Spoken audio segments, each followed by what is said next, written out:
It's a pretty big, important day today. It is. Yeah. Very special day to celebrate. Yeah, big for us here at the Good Time Sports Podcast. It's Sports Equinox Day. Yeah, it is. Yeah. Nothing else. Nothing else. Not a single thing. Nothing. What does Sports Equinox mean, Colin? It means sports are everywhere, and they are glorious. Everything, everywhere, all at once. Yes. That's what that movie's about, isn't it? Yes. That's what I thought.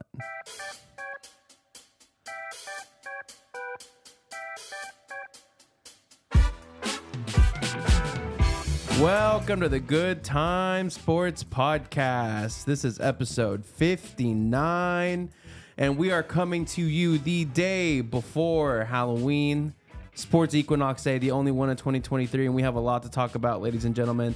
The World Series has kicked off. Slide. Yeah.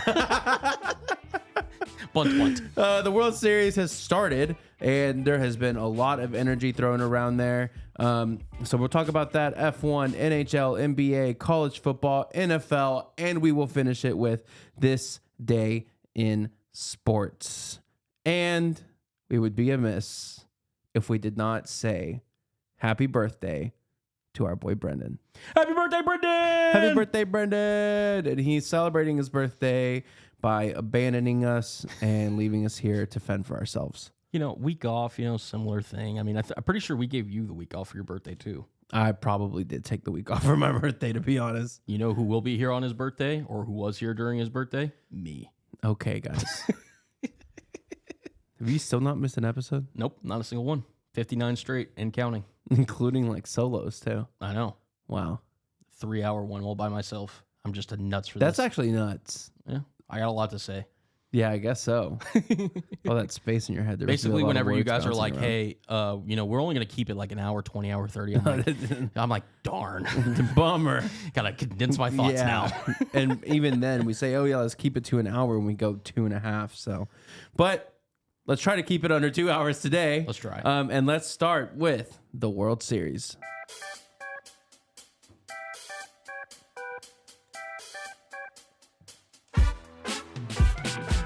All right, ladies and gentlemen, the World Series kicked off. Keep saying kicked off. That's why I shut up, dude. The World Series has officially taken center stage. How about that? Yeah, the World Series just started. Okay, that works too. Yeah, and it started on Friday, the 27th, with probably one of the best baseball games of the whole entire season. Yeah, no, that one was, I would say, an instant classic. Safe to say. Without a doubt. Diamondbacks and Rangers. It was a heavily anticipated matchup. I think it was Nathan Eovaldi for the Rangers on the mound versus Zach Gallen. Two of the game's great aces going head to head. And, Gallen for the Diamondbacks really put on a show, gave a quality start.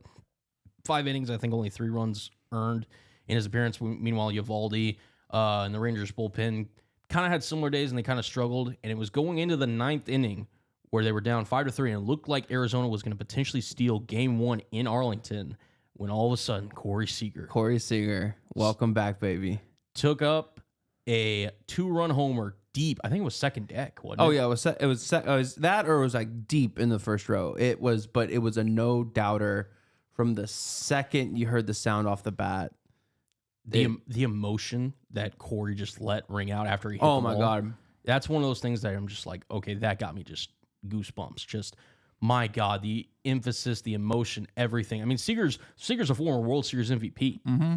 Like, he's not, a new man to the stage. And for him to still get excited and still get that hamped up, given the fact that it's that just shows you how much fun the Fall Classic is and how much it means. And to send it again, at that point, it looked like 2 extras, and which ended up being. And then, wow. Are we sure this guy's from the same planet as us? Adolis Garcia. Oh, my God. At the time, it was 6 straight games, I believe, that he had hit a home run, including Game 1, a walk-off solo home run in the 11th inning to put the Rangers ahead 1-0. He said it after the game in the interview that this series is going to be a tough series.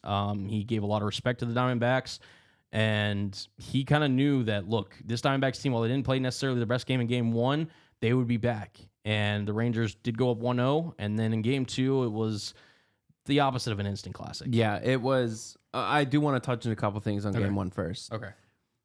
Coming into this World Series, there was a lot of talk about the ratings and what this World Series would look like, and Because they're not high level. yeah, they're not the market. Yankees, they're not the Dodgers, they're not the Astros who've been dominant lately. Right. But this is a team from Dallas, Texas, and the Rangers, and then a team from Phoenix, Arizona, who's not necessarily the smallest market in the country. And all those naysayers. I hope you watched game 1, because that just goes to show you it doesn't matter who's playing. If it's a good game, it's a good game. And that was one of the best baseball games I've ever seen in my life. Yeah, no, I think baseball, they've grown in not only attendance and viewership by speeding up the game and all the rule changes that they made this season and everything.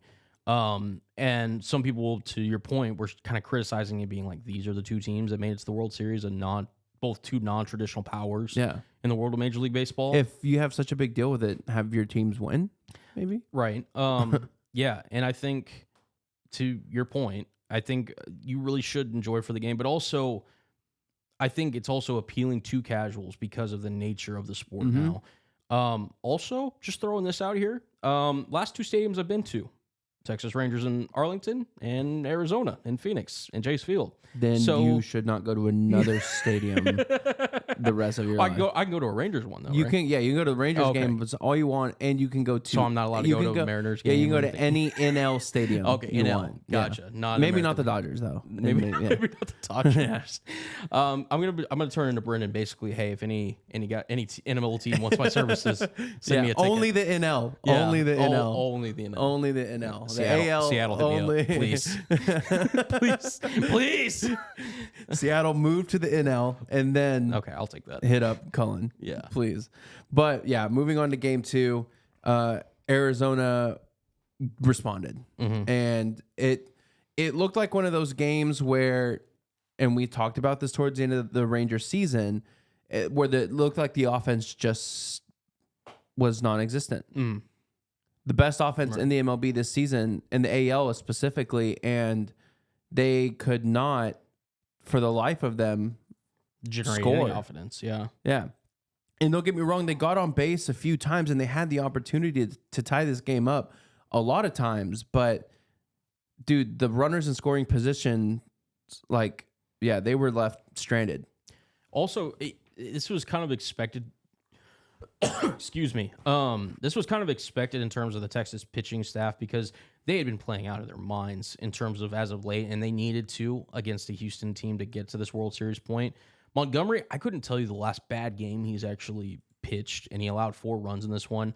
Martin Perez in relief also had a really rough outing and everything. Yeah. So I'm not going to say that it's everything, like this is going to be the standard moving forward, but it's also something worth noting that Texas is not invincible. Like, they're not going to just sit there and have Corey Seager and Adolis Garcia hit home runs every game and also have lights out pitching to go along with it. Like, you have to kind of sit there and think, okay, we'll write this one off. We got to forget about it, just like a bad shot. You forget about it quickly, have a short-term memory. And now you go into Arizona where, okay, as a road team, Texas showed in the last series they can win on the road. Now, granted, it was in their own state, so how much of a road was it?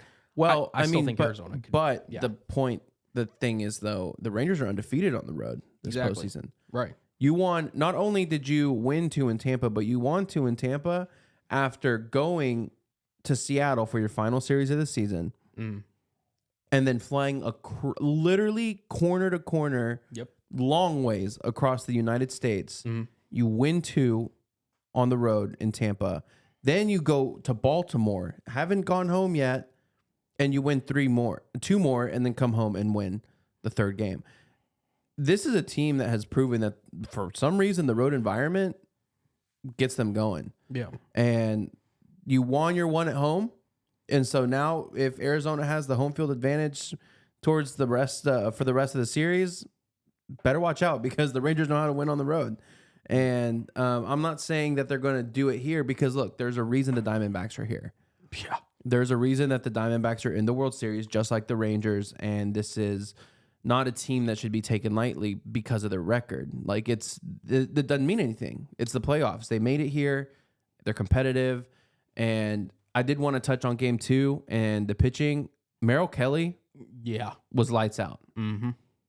Absolutely lights out. And I think the postseason he's had like a 1.9 ERA. Mm-hmm. It's insane.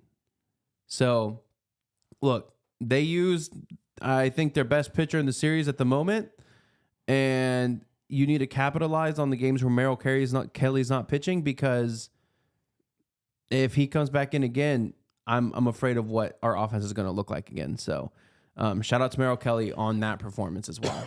Also want to give a shout out to Ketel Marte. His hit streak in the postseason is the longest in, obviously, Major League Baseball right now, Right. but it's one of the longest in postseason history. Not a lot of, I mean, the Diamondbacks have a lot of guys that are performing out of their shoes, so to speak, out of their cleats. I mean, Corbin Carroll is a rookie, being a leader on your team this early. I mean, it's not something that's a foregone conclusion that you call a guy up and he immediately becomes an all-star starter for you and one of the best players in all of baseball. Luis Gurriel Jr. Also has been performing really well. Moreno behind the plate, he's been really solid for them. Tommy Pham, who's been a journeyman his entire career. Evan Longoria. Shout out to Evan Longoria for still putting in work here this late in his career. And then you mentioned the pitching. I mean, the fact that the Diamondbacks, to me, they legitimately go 3 or 4 deep in terms of the rotation, and their bullpen has just been phenomenal this postseason. Honestly, to me, and they're allowing just a little over 3 runs a game in total, their entire pitching staff. The thing that it'll come down to for me is how the Rangers respond in Game 3, because I think tonight's a really pivotal game. After you split in Arlington, can you go into, to your point, Chase Field and continue that road dominance and maybe kind of get your confidence back if you're a Texas Rangers fan? Or do the Diamondbacks say, hey, listen, Game 2 wasn't a fluke. Like, we feel really confident in ourselves.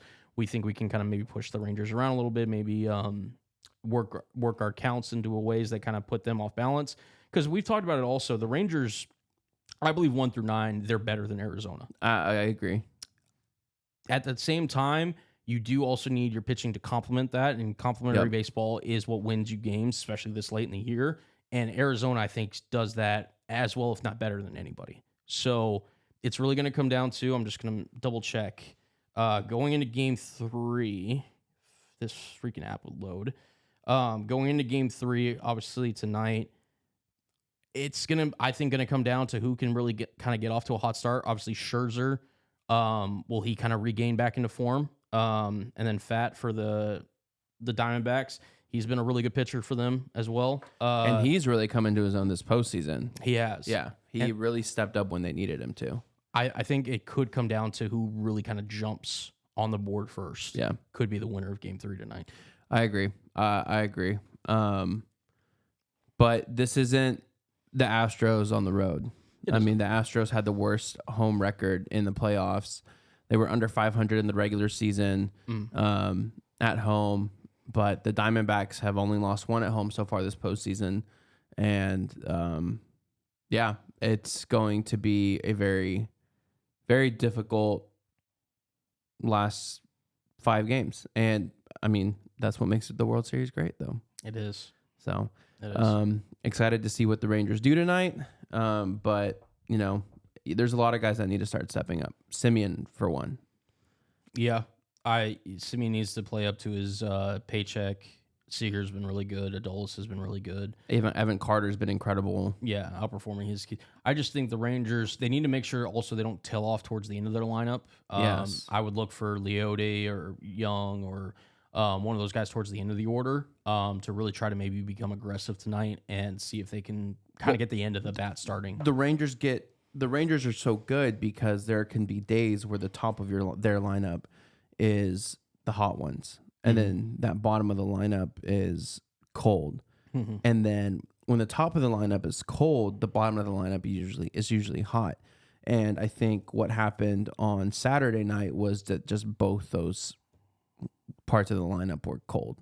Yep. And no one stepped up. And so hopefully, you know, one part of this lineup starts to step up and at least a part of it steps up each game moving forward. But only time will tell. Last quote from Scherzer: "You have to match the moment."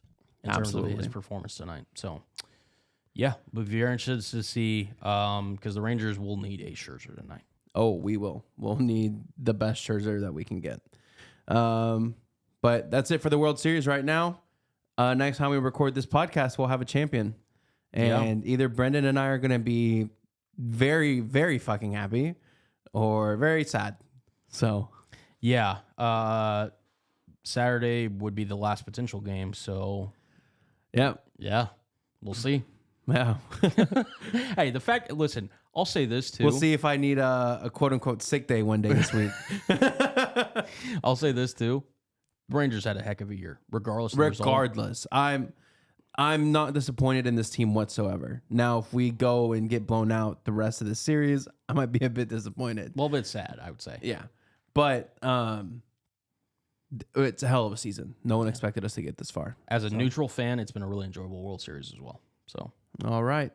Let's move on over to the world of F1.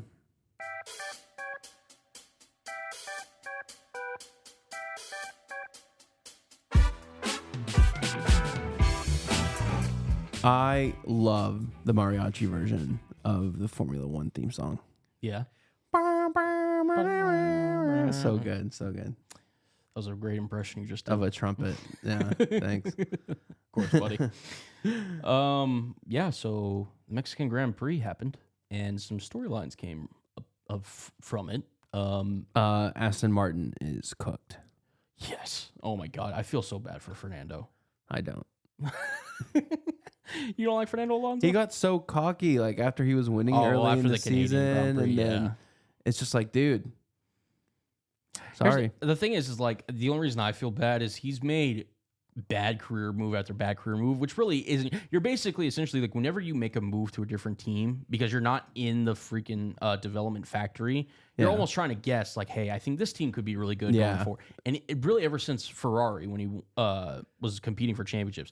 He hasn't been that. I mean, he's gone to McLaren. He's obviously gone to Aston Martin. He's bounced around a little bit. And Alpine or Renault, it's been rough for the Spaniard. It has been rough. But starting with qualifying, we had a Logan Sargent DNF, shocker. But the biggest storyline out of that was Lando Norris qualifying dead last. So... It wasn't dead last. It was, I think, 18th that he finished or something. It was 19th. Or was 19th? Yeah. So, but he moved up because of some people, because Yuki had After Yuki had no... On the road, yes, he qualified 19th. Yeah, I see what you're saying. Okay. Yeah, he was... That was a shocker for me. So he put in what was essentially like a banker lap, which was not good. Right. And then he had to rush his final 2 attempts. One of them got taken away because of a yellow flag at the end. And yeah, I mean, this is the world of Formula One. If Max Verstappen was in the same place, like he would have gotten knocked out too. So you always have to make sure you're on your A game.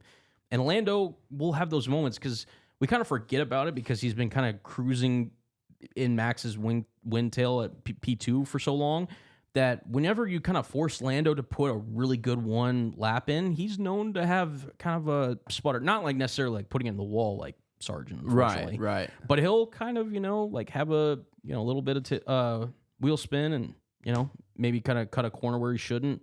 And he kind of, got caught out under that qualifying. And yeah, it's a big reason why he didn't make it out of Q1. Massive reason. And then another big storyline out of qualifying, Daniel Ricciardo, P4 in an AlphaTauri ahead of none other than Checo Perez in a Red Bull.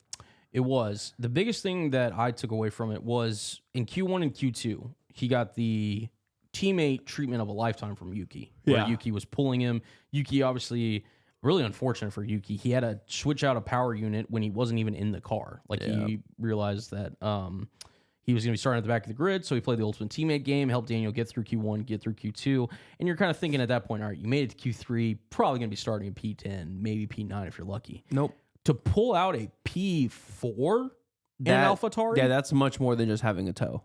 Going into the weekend, AlphaTauri was dead last in the Constructors' Championship. And to pull out a P4 after just recently coming back from having surgery, my God, that was one of the most impressive things I've seen all season. That's up there with like Carlos Sainz is honestly win at Singapore. Like that level of just shock that I had on my face. Yeah. So huge credit to Daniel Ricciardo. One of the best performances not only on Saturday but Sunday of his career. Yeah. Then then there's another big storyline. Both Ferraris out-qualified Max Verstappen. Yes. Charles is known to do this. Charles, for as lackluster as he can be on Sundays. I saw Charles on pole, and I knew Max was going to win this race. Yeah. His pole to win conversion rate is one of the worst probably in F1 history. Max has won from a Charles Leclerc pole 10 times now. And how many times has Charles won from a Charles pole? That's what I want to know. None. Yeah. Well, I mean, he obviously has, but yeah, last year he did. Remember? He qualified P1 in Australia. Oh, you're right. Yeah, but still. I mean, either way, it's not a great. It's close to 0. Exactly. Closer to 0 than it is to 10. It is. So, I'd say closer to like 0 than it is to like 40 or 30 maybe. Okay. Anyways, whatever it is, Charles is a one-lap monster. Well, not beast. Comes to race day, meh. Well, it's also strategy doesn't help either. It's true. A lot of those races were Ferrari being very bad at strategies. So yeah, but he'll also at times too. Like I remember in the French Grand Prix last year where when he was in first place and comfortably over Max and he bends it out. So it's not always Ferrari, but yeah, Ferrari does not help them in terms of strategy either. But the top 10 ended up being Leclerc, Sainz, Verstappen, Ricciardo, Perez, Hamilton, Piastri, Russell, Bottas, and Zhou Guanyu. And moving on over to the race, it looks much, much different than that. Shocker. Yeah. Max Verstappen won. He is inevitable. It is completely inevitable. He realized he broke his own record for most races won in a season. Yep. I wonder how much he's going to fit. We said it at the beginning of the season. What did I say? Like 19.5, 20.5 or something like that? I think it was 19.5. Yeah. I'm just saying. So he got to 60. So actually, no. He can only get to 19. Yeah. Darn. Bummer. Stupid Carlos Sainz. I'm kidding. No, it's the fact that he could win potentially 19 races is insane. No matter how many races are in a calendar. Yeah. No, that's absolutely wild. Our podium was Max Verstappen, Lewis Hamilton up from P6, and Charles Leclerc, who didn't fall out of the top 3, but did not win this race from pole. Carlos Sainz in 4th, Lando Norris in 5th. What a hell of a performance from Lando. Great recovery drive. He actually, so there was a red flag in this race. He got up to P10 initially. Yeah. Then the red flag came out.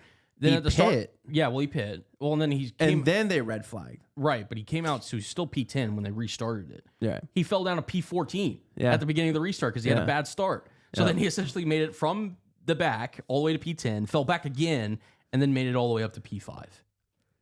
Insane. Hell of a race. Insane. Hell of a race. Yeah. George Russell in 6th, who was fighting for that position at the end of the race, with Daniel Ricciardo behind him in 7th, Oscar Piastri in 8th, Alex Albon in 9th, and Esteban Ocon finished out the top 10 ahead of Pierre Gasly. So, yeah. First off, Checo made it 500 meters and was out of his home race. Yeah, he used the slipstream and did he use it all right? I mean, he sat there, right? So Max on pure they did the when they showed the replay, Max got off to a heck of a reaction time. So he was able to pull through both Ferraris and his nose was ahead going into turn 1. Charles was maintaining, he's fighting alongside Max. Checo, on the other hand, tries to go around outside a la Qatar earlier this year and was really aggressive, thought he could maybe, force Charles to brake a little earlier, and instead crashes into Charles's front wing. Charles sustains front wing damage. Checo has a hole in the side of his side pod, and Checo's out of the race without even completing a lap. Yeah, I do feel for him, man, at his home race. All those people were there to see him. Well, then why would you do something so reckless? I know. It's literally so stupid. But say even at the point when you realize, Charles is sticking his nose in here. Yeah. He's going to stay. Stay wide. Just cut turn 2. You'll have to give the positions up, and I know Formula 1 doesn't like that. Just to stay in. Yeah.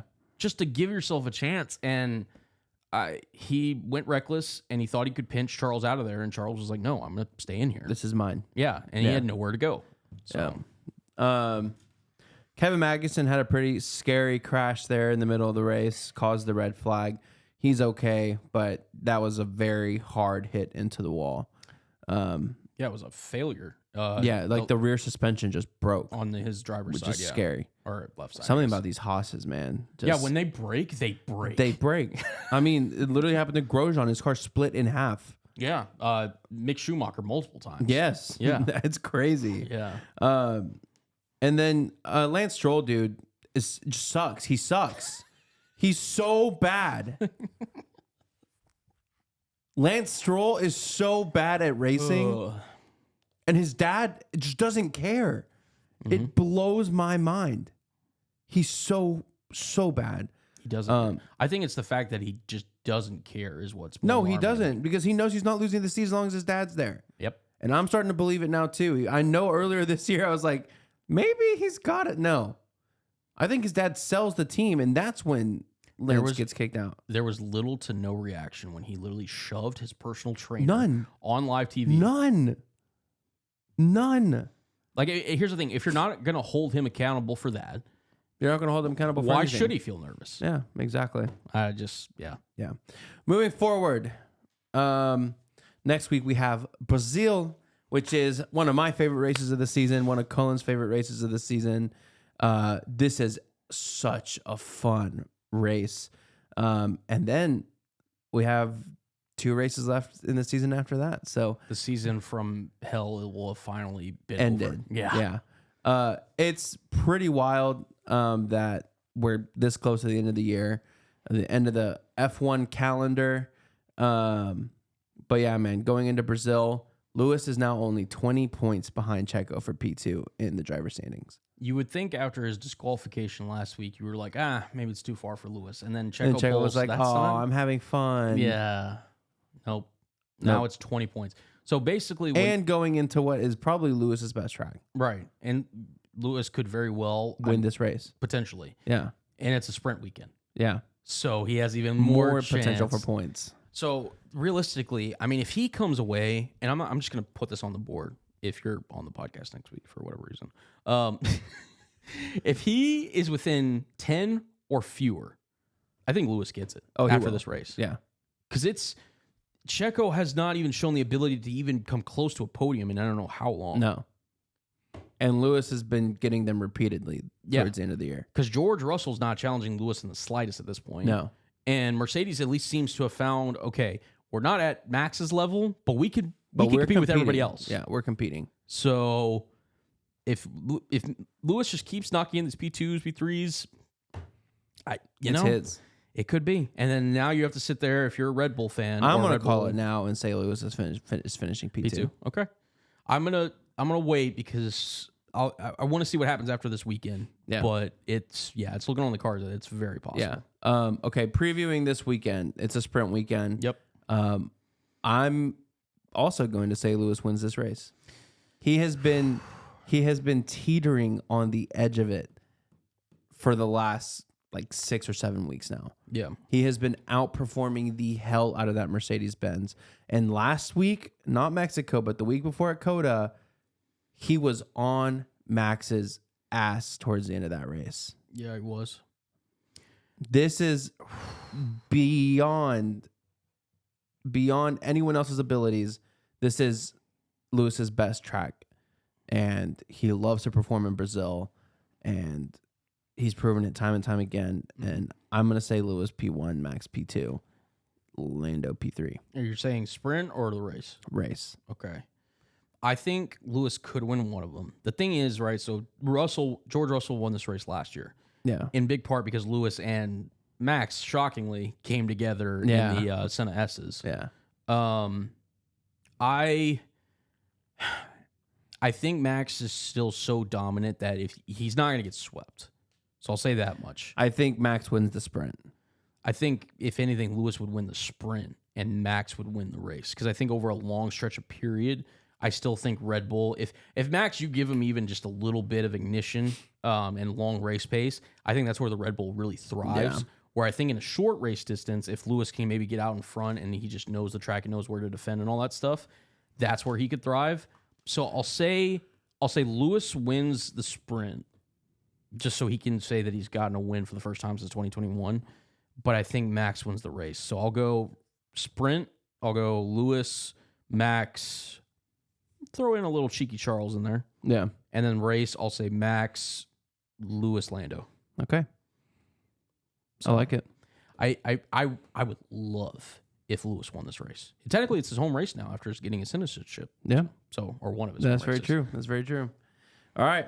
That's it for the world of F1. We will be back next week to talk about that and then previewing the much long anticipated Las Vegas Grand Prix in a few weeks' time. That one's going to be fun. Let's get on over to the NHL.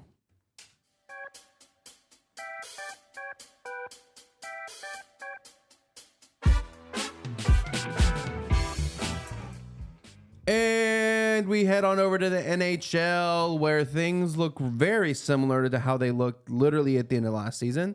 The good teams are still good. The bad teams are still bad.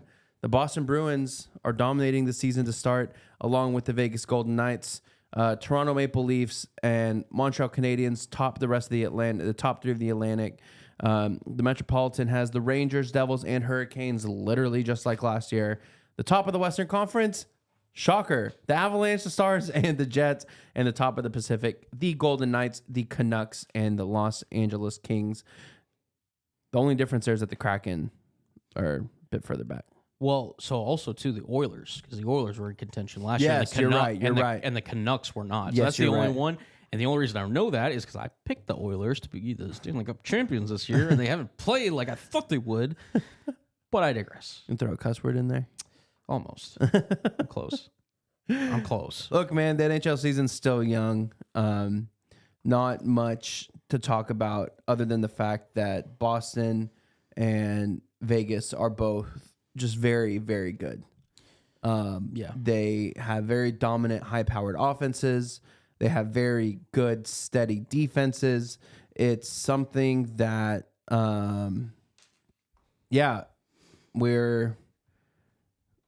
we're waiting to see kind of play out. But there's a lot of things that can still change. There's a long season, and we really won't know much about anything until after the All-Star break. But Yep. what I'm really liking about the Stars this year is they look a little bit more balanced. This team looks much more poised, and they look like they've been here before. They have a bad taste in their mouth, in my opinion, about losing in the Western Conference Finals. And yeah, they're playing like it. I think they're playing extremely well. Also, shout out to my parents. They're going to the Stars game tonight. Nice. So, hey, for the first time ever that I've ever said this on this podcast, go Stars. Nice. Go Stars. But yeah, no, I agree with a lot of your sentiment because obviously being a local team, you hear and just see a lot of coverage on the Stars, and I think they're a more complete team this year. I'm waiting to see if they still have that level of explosiveness that they've shown where offensively, I mean, you could put them with any team in the NHL and they could score with. Not saying they can't do that, but I haven't seen that quite yet this season. But sometimes that may be the price you pay because not always, is the best offensive team going to be the best team. No, right. Of course. Well, I mean, and they're not the best offensive teams because there's teams with more goals than both those teams. But they are probably the best balanced teams in the league.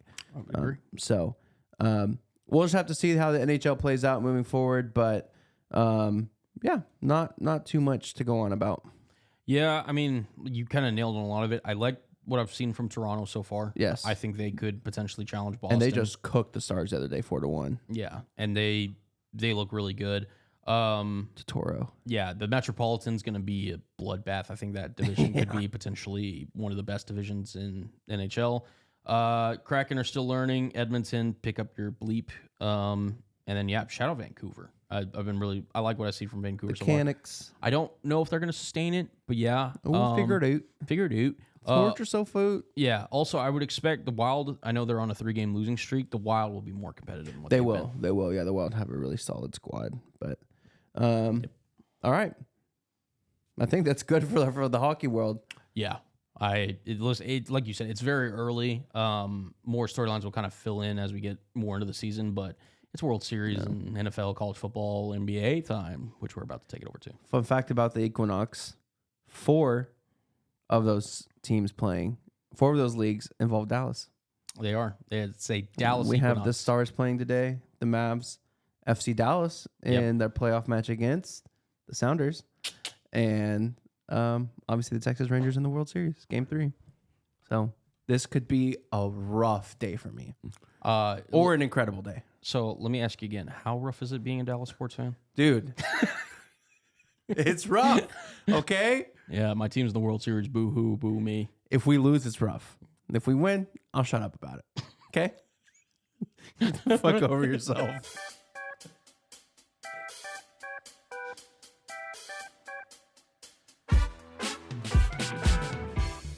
And on over to the association. And I think it's pretty established after 3 games that Derek Lively is better than Victor Wembanyama. So, listen, I tweeted it out after the game. Lively was the best rookie on the floor that night. No, he was. And now, he was not the best rookie in the fourth quarter. Yeah. But overall. Now, okay, so last week I did a NBA predictions. Hey, guys, I'm kidding. Please do not come. Oh, they're going to. After this. Oh, they're coming. Just a joke. They're good. They're Wemby coming. is very They are very good on at the way to basketball. the studio right now as we just speak. to shit on me. Okay.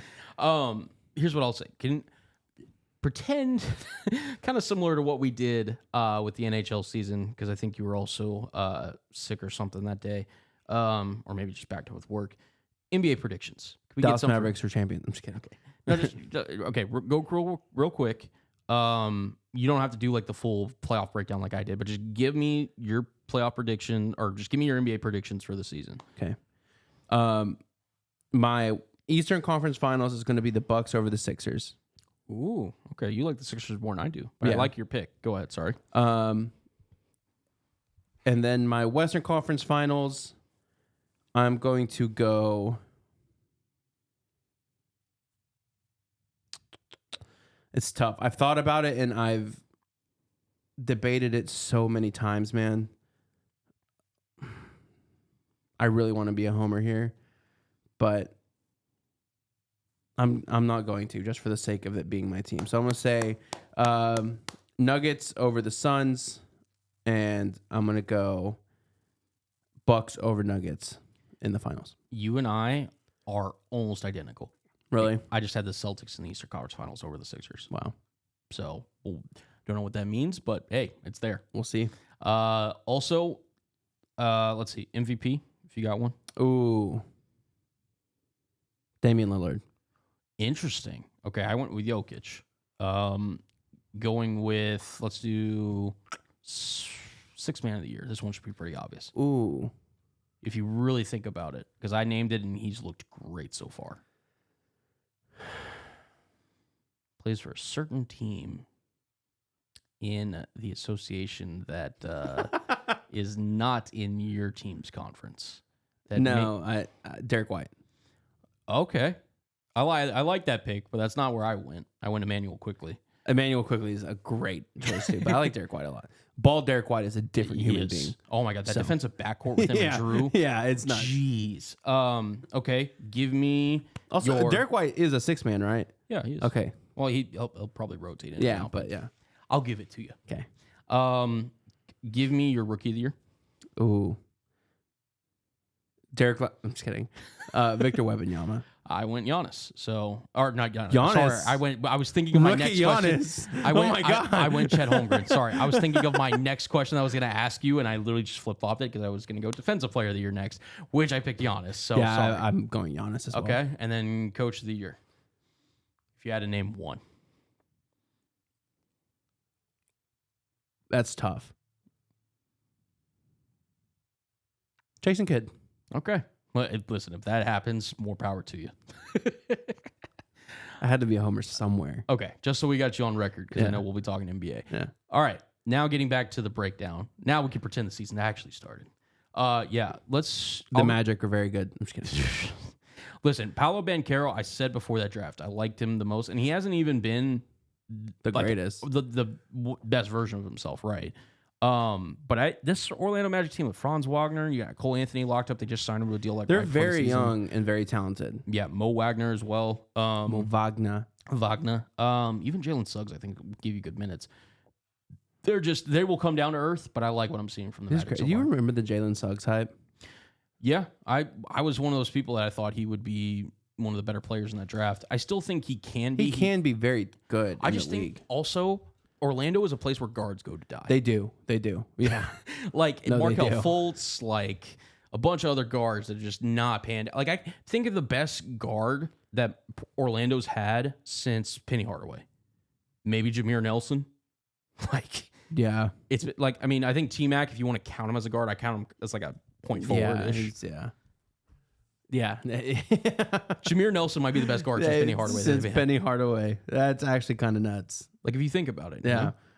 That is not a guard-friendly city. That is not. wild. Big men, hey, they've had God, big I men. never really thought about it, but that's actually insane. Hey, that's what we make you do on this podcast. Yeah. We make you think. The top three of the East looks so funny right now: Magic, Pacers, Celtics, Pistons. So that'd be the top Big four. Yeah. I know. I just noticed the Pistons right after. Yeah, it is. It's a little funny, but I think, like I said, those Indiana will be a team that I think around the play-in. Like I think they could be postseason bound. Yeah. But the rest of them, yeah, I think they'll come down to earth sooner rather than later. But yeah, Boston's doing good. Yeah. The East is looking interesting. Dude, I think Miami's not going to be as good this year. Dude, here's the thing. I was talking about this with Brendan, and again, Brendan did his best At basketball. Yeah, right. Yeah. I'll say this about Miami. Miami to me is a team that, again, we do this every year. They don't really make any substantial moves, just get some undrafted guys, do really good in the draft. And we're thinking, okay, only Jimmy Butler, only Bam, Tyler Hero, what is he really? Well, And then they go out and they just have a deep run. And we're all sitting there being like, wow, what idiots. Like, who wouldn't freaking pick Miami to reach this far? Because they're coaching, they're coaching, their infrastructure, Jimmy Butler being their lead star. I'll say this. They'll be in the hunt. Of course they will. They will make it tough for either Milwaukee or Boston in the you have a semifinals. team with Jimmy Butler that's being coached by Eric Spoelstra. You're going to be in the hunt. I like Jaquez, the rookie out of UCLA. Same. Think he's a really good basketball player. I think Hero being healthy will take the offensive load off. And it's Jimmy. actually really crazy how often we see guys who looked really, really talented in Miami go sign big contracts and then just suck, i.e. Gabe Vincent. Vincent hasn't looked the greatest. I will say Strus is looking pretty good. Strus is looking pretty all right. Yeah. You're right. Now, again, I think Vincent did sign a bigger contract than Strus, so maybe that's why there's a little bit more. And the fact that he's in LA. I will say this. Miami, so it came out, right, that Pat Riley basically said, we're not looking to invest into somebody we don't think is worth that much more money compared to Tyler Hero. So they clearly value Tyler Hero and what he is as a prospect. And they may have gone in more on Dame or Bradley Beal had they been willing to just be like, listen, we're right there. Let's just get the superstar and let's see if Jimmy, Bam, the crew can push through. Yeah. And Pat Riley and the Heat organization, I'm not sure if they all believe this, but they just believe that we've built this thing from the ground up. We can do this organically rather than try to get through free agency, which is refreshing because not a lot of NBA teams do that, i.e. Dame and now Drew Holiday, the two of your other Eastern contenders. But I'm just kind of sitting there and I'm like, I don't know if it's enough. Like you, I don't know if it's quite enough to get through the two superpowers in the East. I don't. And I mean, granted, you had Philly up there, so obviously you think very highly of Philly. I don't know. Like Miami, they may not even take the regular season seriously. And you're sitting there like, yeah, Jimmy's just not having a great year. It's like, whatever. And then it gets to postseason time and they're right there. But then they're going to ultimately come up with the same issue that they've had the last few years, that they're such a great team, but they just need that extra little bit to push them over the top. And I don't know if Tyler Hero is going to be it. No. So, yeah, I don't know if Tyler Hero is going to be it either. Yeah. I think Tyler Hero is a very talented basketball player, but he's not the X factor that the Heat are looking for. I agree. Right now. Yeah, because you look at him and he can score 20 a night. There's no doubt about that. Right. That doesn't mean he's a potential 2 or 3 on a championship team. Right. Exactly. So all right. moving on over to the West. Chet is looking really, really talented still. Yeah, I mean, he is technically in the Rookie of the Year picture. Obviously, not playing last year. Right. Thunder, basically, this is where they're at.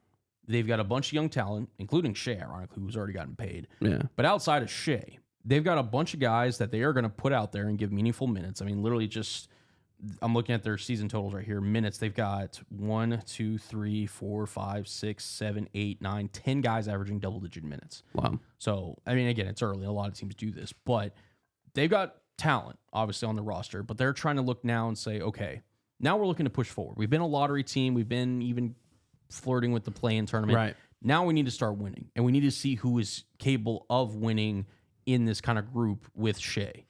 Chet obviously is in their future. Yep, they invested a high draft pick on him. Lou Dort, I think, is a winning player.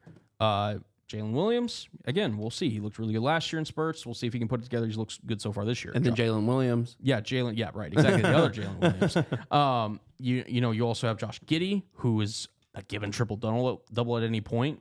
Does he fit in? Cason Wallace. I mean, Trey Mann. They've got a bunch of guys that they can really put out there. They're just trying to figure out, okay, who's going to be a part of this run that we're looking to go on. So they're a team in the future. I had them as my dark horse, kind of like could shock people team, because I think they could potentially flirt with the 6th seed. I mean, if they put it all together early, they absolutely can. But that's obviously, again, given a lot and putting a lot on Shea's plate. But Shea's looked phenomenal He so has far. looked incredible. And then, honestly, not much other noise out of the West. The Warriors dropped one earlier. The Suns dropped one early, but yeah, they're fine. I'll say a couple about both those teams, and then I want to talk about your Mavericks. Okay. Golden State, this Chris Paul thing's going to work. If Chris Paul, again, it depends on his kind of ego. I hate it. Chris Paul now putting the pressure off of Steph Curry to not initiate everything on offensive end. Yeah. I think the Warriors, like I said, I made it in my preseason. I thought they could be the 3 seed in the West. That's totally in play. Oh, yeah. Because Chris Paul now makes Jonathan Kuminga viable. He makes Moses Moody a better player. He makes their bigs more viable whenever Curry goes to the bench. It is such an underrated acquisition and such a net positive going from Jordan Poole. Chris Paul will get them to Paul. the 3 seed, but he will not get them past that. That's because fair. That's fair. Once we all know what happens once Chris Paul hits the playoffs. That's fair. But it's also not on him now to be even one of the primary. That's what I'm saying about his ego. If he can take the fact that he may sometimes have to come off the bench or even permanently go to, because he's just not at that stage of his career anymore, this team could go places. Also, I do think they need to acquire maybe one more big at the deadline, because I still think if you go up against a Denver or a Los Angeles like they did last year and they just get bullied, they could still do that this year. Phoenix, I'll say this. They just need to, I want to see them get healthy. Yeah. We have not seen the 3-headed monster yet. No. But they're role players. They have talent. They have the role players. They do. They have the role players. All right. Mavericks. All right, let's talk. Your in-game lineup by the end of the season should be Lively that we mentioned earlier. Yes. I want to say Grant Williams. Yep. Josh Green. Yep. Kyrie Luka. Yep. I want that lineup to me. I fully agree. That lineup to me is, if the Mavericks don't change anything, obviously at the trade deadline or buyout market, that should be the ideal Mavericks lineup that uses to close out games. Yeah. Because you've got now, one non-shooter in Lively, but he obviously protects the paint at a extremely good level. And he started this season at like 89 or 90%. Yeah. Now field goal percentage. Now you're gonna have to wean him in, because obviously he's not used to the wear and tear of the NBA season. Of course. But you have Grant Williams also, who can be a de facto short 5 if you need to, but he can also stretch the floor with threes. Josh Green provides energy, can defend on the wing. And he's only getting better. Yes, and he needs to work on his 3-point shot, because he could be lethal if it becomes a knockdown 3-point shot. The way he always finds an open corner. It does. It's insane. And to me, the one thing I appreciate about it when I was, covering the Mavs last year, is he would make the little plays just consistently, like a little tap-ins, little 50-50 balls, and then obviously you start Kyrie and Luka. That to me is, if the Mavericks truly want to get to their ideal form, that is the lineup that they need to get to by season's end. I feel like I've said this year after year after year after year, but it's true. Over time, Luka's lob threats have gotten better and better. Mm-hmm. Right? I said it last year about JaVale McGee, but ignore that. Right. But this is legitimately the best lob threat Luka has played with. Yep. In Derek Lively. He's much more athletic than the last bigs that he's had access to in JaVale and Dwight Powell. And Maxey. It's Derek Lively and Richaun Holmes are going to be, I think, pivotal to this. And as the season goes on, and I agree, I think that 5 spot, you're going to start seeing a lot less of Richaun Holmes, a lot less of Maxey and Powell, and you're going to start seeing a lot more Derek Lively because he came in game 1 and he played better than the number 1 overall pick. And he looked ready for the moment. He did. So I was impressed because, I mean, and he stayed out of foul trouble. He did. The one thing I was impressed with, and you obviously highlighted it was his above the rim play. Yeah. I knew he could fly. I didn't know he could fly like that. Yeah.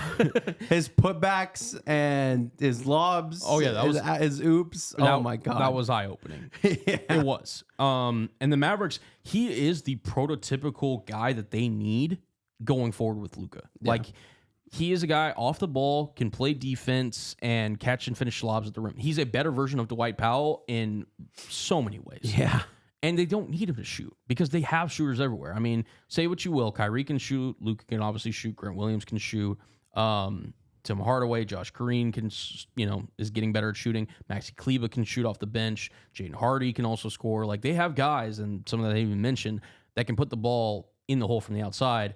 They just need a guy that is a defensive-minded anchor for the future of this team. Yeah. And Luka, again, one of those things that trying to now build this team on the fly with him and Kyrie, I felt like this was a really good move by the Dallas Mavericks. And like I said, towards the end of the year, I really hope Lively is healthy, knock on wood for that, but also just the fact that he has gotten experience enough with switches, rotations, all that, to be capable of being in that final closing lineup with Luka, Kyrie, and the whole crew. So that was my biggest takeaway from what I've seen so far. Obviously, you'll mix in Hardaway, you'll mix in Jaden Hardy, you'll mix in Seth Curry, you'll mix in Kleber, even Powell, as much as Andrew doesn't like hearing that. But I think that should be, and then Derek Jones obviously too. But yeah, I think the Mavericks, that to me was immediately like, I could be shocked, I could be wrong. That should be towards the end of the season, your final 5. I agree. One last thing, too, I'll say, because I don't know how much more NBA, Denver Nuggets look so good, man. I did want to touch on something else. Go ahead. No. We can talk about the Nuggets real quick. Jokic legitimately looks like he wakes up from a nap before every game. And just drops 30, 40, 50.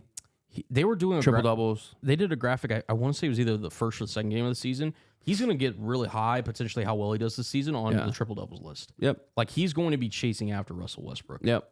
And they lost Bruce Brown was like their main loss in the addition. And my whole main thing, right, going into the season was like, I worry about their depth. Not that it's necessarily a weakness, but I just was like, hey, how far? Because you're moving Kentavious Caldwell-Pope now into the starting lineup after Bruce Brown left. And you still have, Murray, Pope, Porter Jr., Aaron Gordon, Nikola Jokic. Really good starting lineup. Obviously won the championship. Yeah. How well is Christian Braun going to play? How well is Reggie Jackson going to play? DeAndre Jordan's very much on his last legs. Who's going to be the backup big for them? So far, shout out to Mike Malone and the Denver Nuggets development staff. They haven't missed a beat. It seems like without they Bruce almost Brown, look better, which is scary. Yep. Terrifying. I didn't want to touch on the in-season tournament courts. Okay. I think, and I've seen a lot of mixed reviews on these. You sent them in I'm just going to pull them up in the X chat, right? Go ahead, yeah. Yeah. Every single court is fully colored. There's not a single just regular colored hardwood court. And I think that's really cool.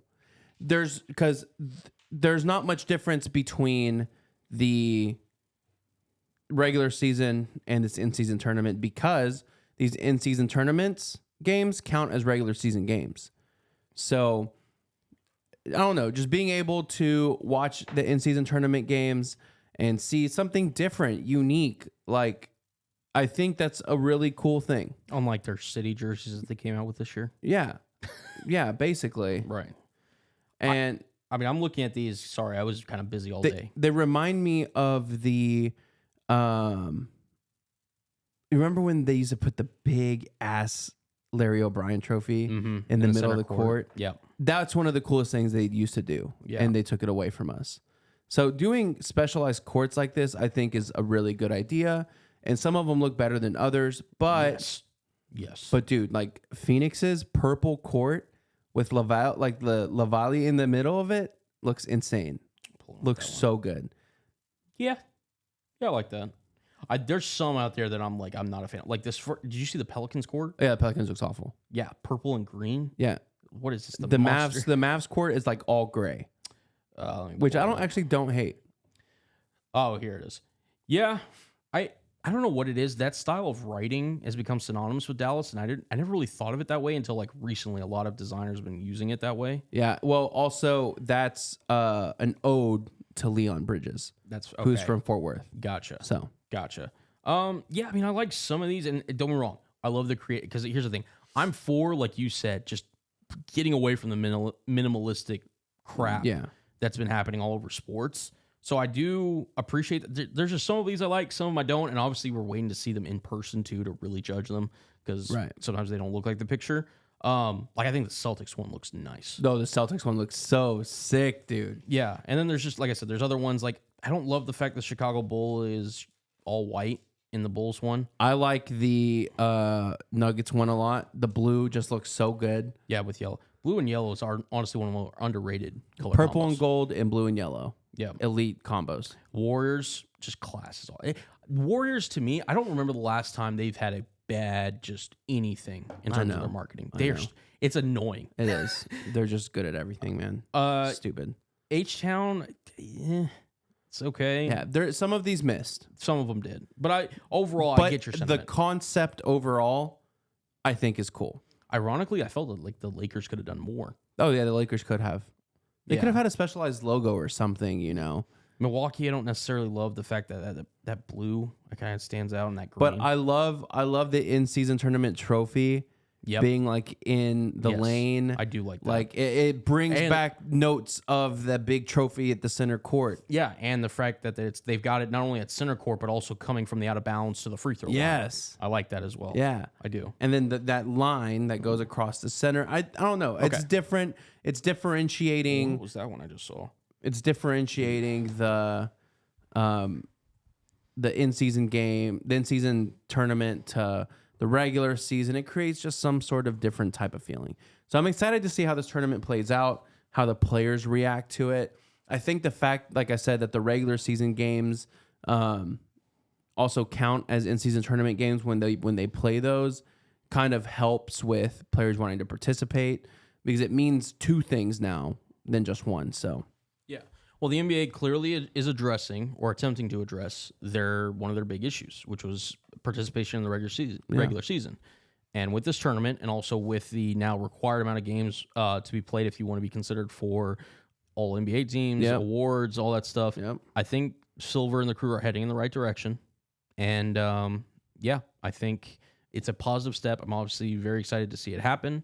But yeah, I agree. I like the NBA taking bold stances like this. Yep. All right. Let's move on over to the world of football.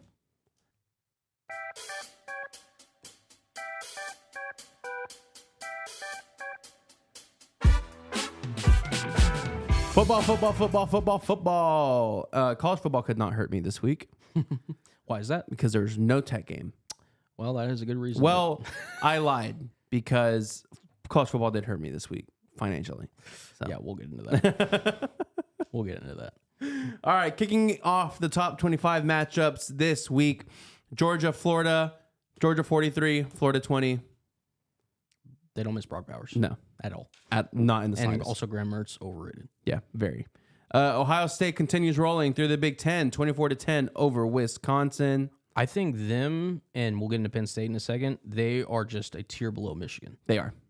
In just my opinion. But Michigan probably is going to get like the death penalty or something, so. We'll see how that all turns out. It's just crazy. Yeah. So they're on a bye week this week too. Yep.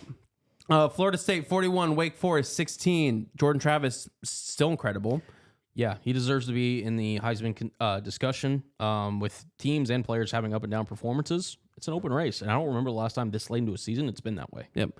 Washington 42, Stanford 33. week after week now, after that performance against Oregon, I'm starting to see Washington become one of those teams slowly that gets into the top 5, and then week after week after week after week, they kind of are like, okay, maybe they're not going to play up to this expectation. Now, Stanford's pulled out performances like this throughout the year. Yes, but Washington also had. No.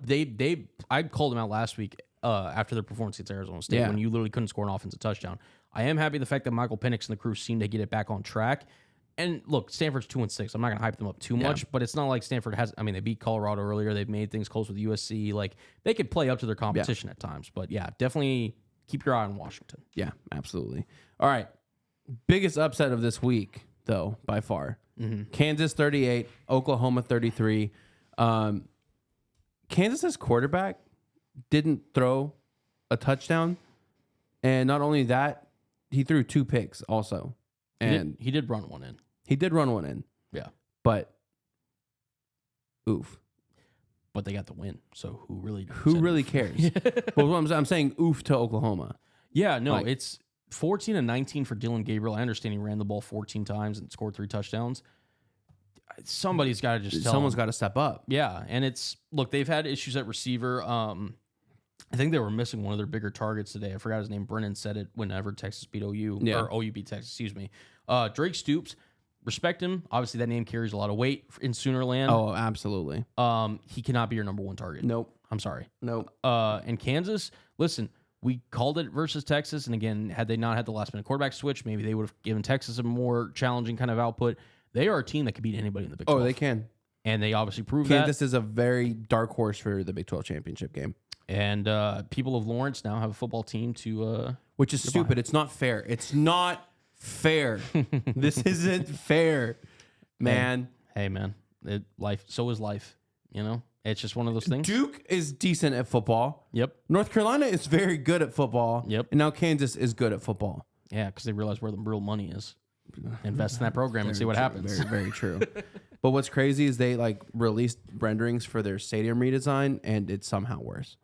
So, yeah. Continuing on. Texas 35, BYU 6. Texas handles business like they should against a BYU team. I do need to talk about Malik Murphy, though. Yeah. Did not look great. He didn't look bad, but he did not look Quinn Ewers level, No. And it kind of shocks me to think, after this massive, incredible training camp that apparently Arch Manning had, what is it that's holding him back from being the number 2 versus Malik Murphy? I understand Malik Murphy is a redshirt freshman versus Arch being a true freshman, but... No, I think you hit it right on the money. So I never personally said this, but I watched the Texas spring game because obviously Arch Manning, of course. He does not look like a capable starter in college football right now. Now, could that change? Of course. If they would have thrown him out there, you obviously touched on Malik Murphy's performance. He is not the second best quarterback on Texas' depth chart at this moment. He's not, flatly. Yeah, I agree. But the thing is if Malik Murphy keeps playing like this, at some point you're going to have to put Arch in there. Like I said, I don't think Malik... People are going to start asking questions if you don't. Malik had, again, 2 touchdowns, 16-25, 170. He woke up later in the game. He did. And that's what... I'm not as harsh on him. I think he did fine. Again, his first start, maybe had some nerves. I don't think he's even looked at as a long-term starter per se. I think Quinn could come back potentially quicker than expected. No pun intended. Yeah. But yeah, I think Murphy will be fine for the time being. He also adds a little bit of a running threat. Obviously didn't run much this game. I think they were mainly focusing on give Jonathan Brooks the ball and try not to make too many mistakes. Yeah. He did have the 1 interception. Yeah. But I think Texas will be fine. I mean, let me pull up their schedule real quick. I don't think that you make the switch to Arch Manning. Now, they do have a big game coming up against Kansas State. That is a big upset alert.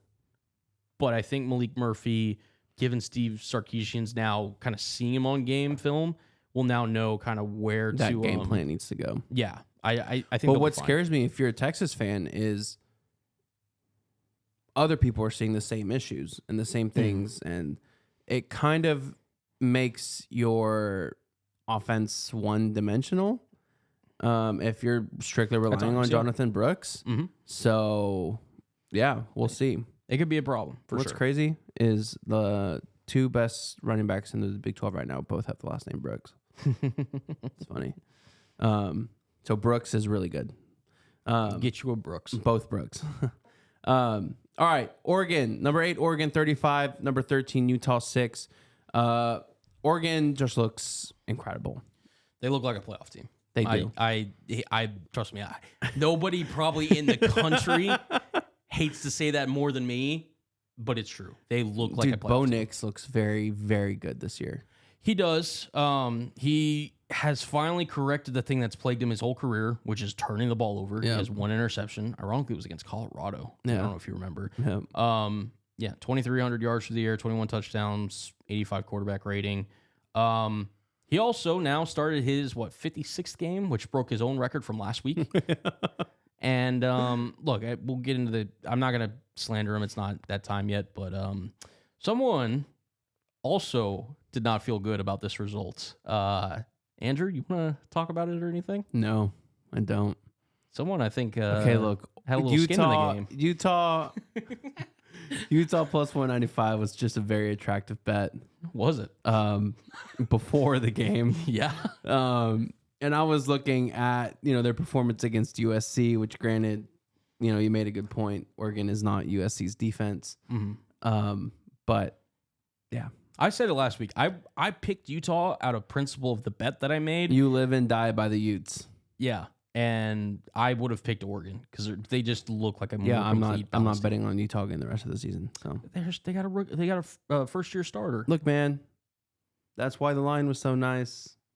That's why I took it. You want to hear something funny? What? I was texting my brother and because we were talking about your bet that you made. Yeah. And I was like, yeah, man, maybe I should ask them on the podcast next week if I have a cash out option for my Bo Nix bet.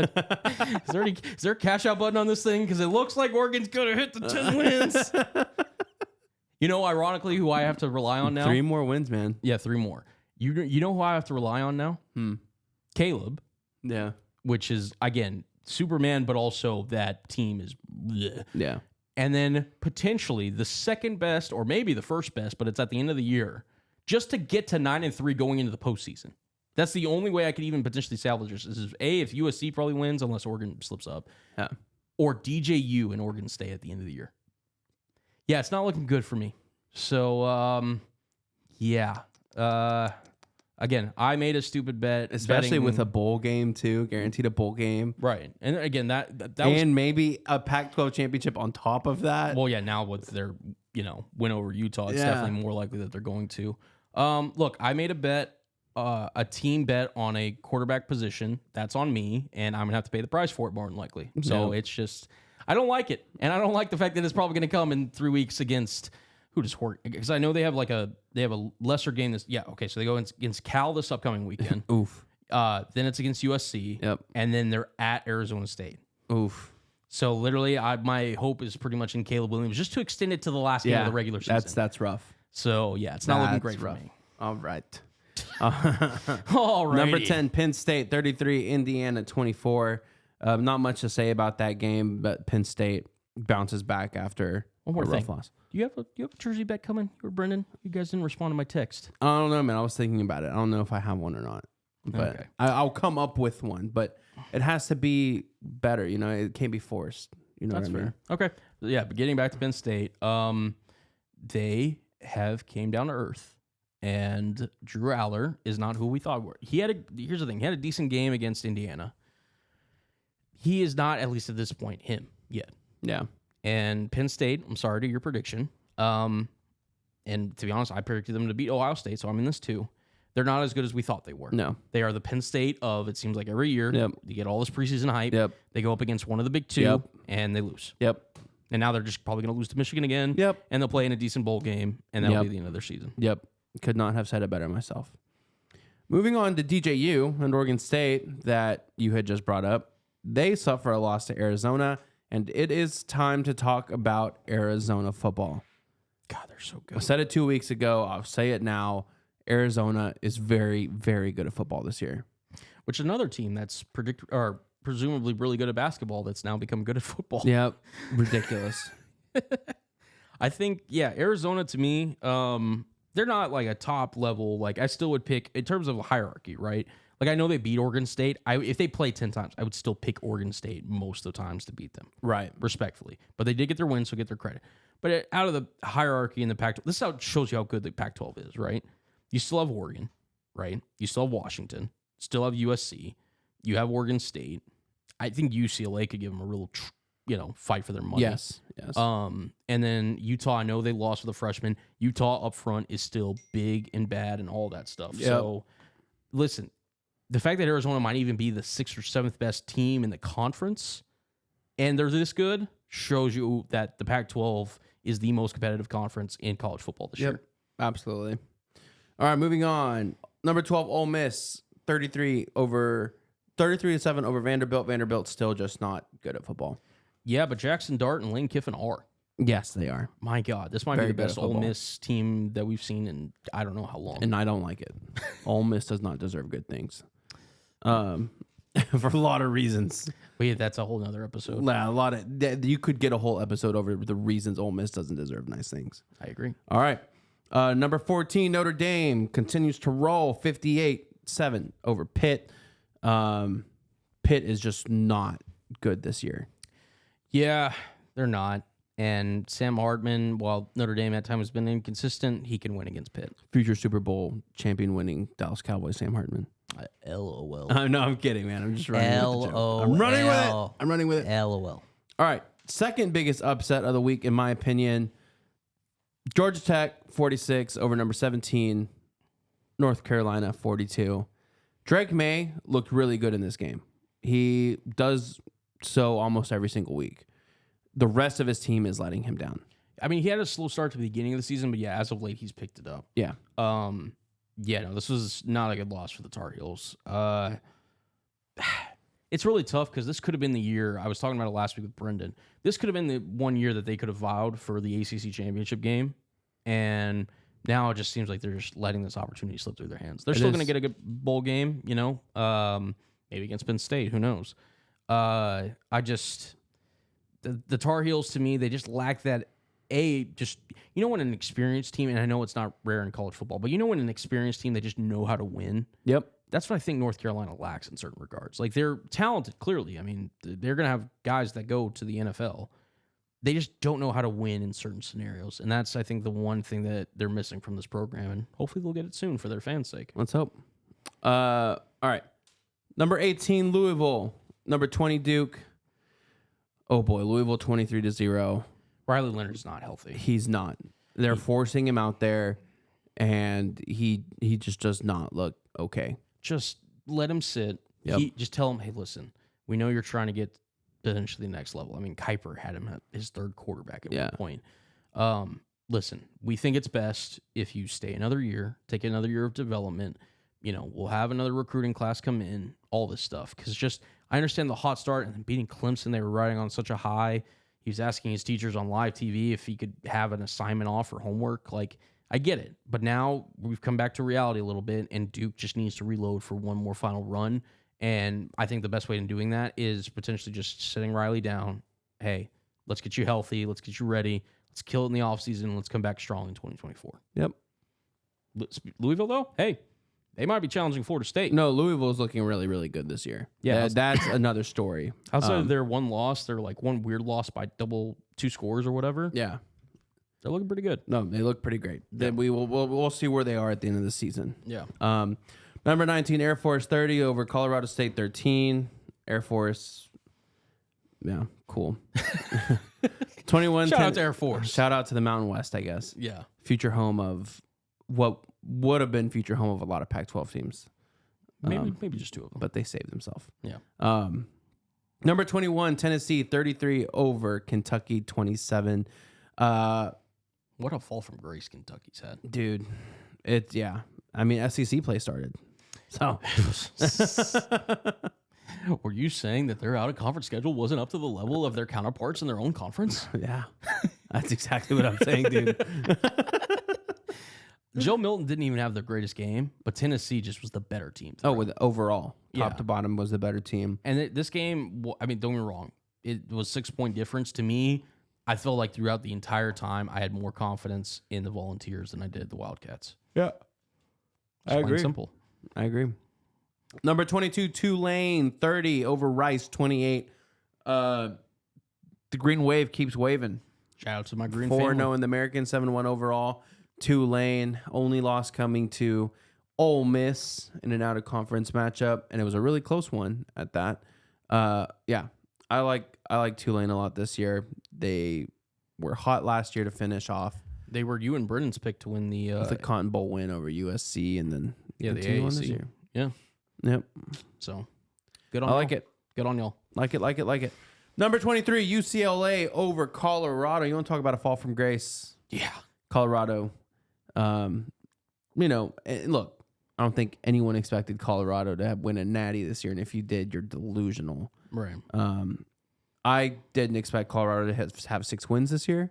Yeah. And they're right on track with that. They're showing that, TCU was bad and is bad. Yes.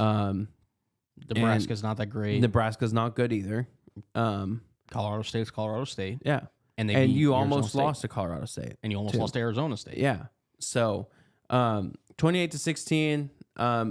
This says a lot more, I think, about Colorado than it does UCLA. I agree. Weird story coming out of that game, though. Apparently, players had a bunch of jewelry stolen out of their locker room. Yeah. Which hopefully that gets figured out, because that's just like not okay. Right. For someone to be able to get not only into the locker rooms, but to steal players' things. So, also I said it when it happened. I'll say it again. That loss to Stanford basically killed Colorado's chances of having a postseason. Yep. Because they're not. Look at their schedule, dude.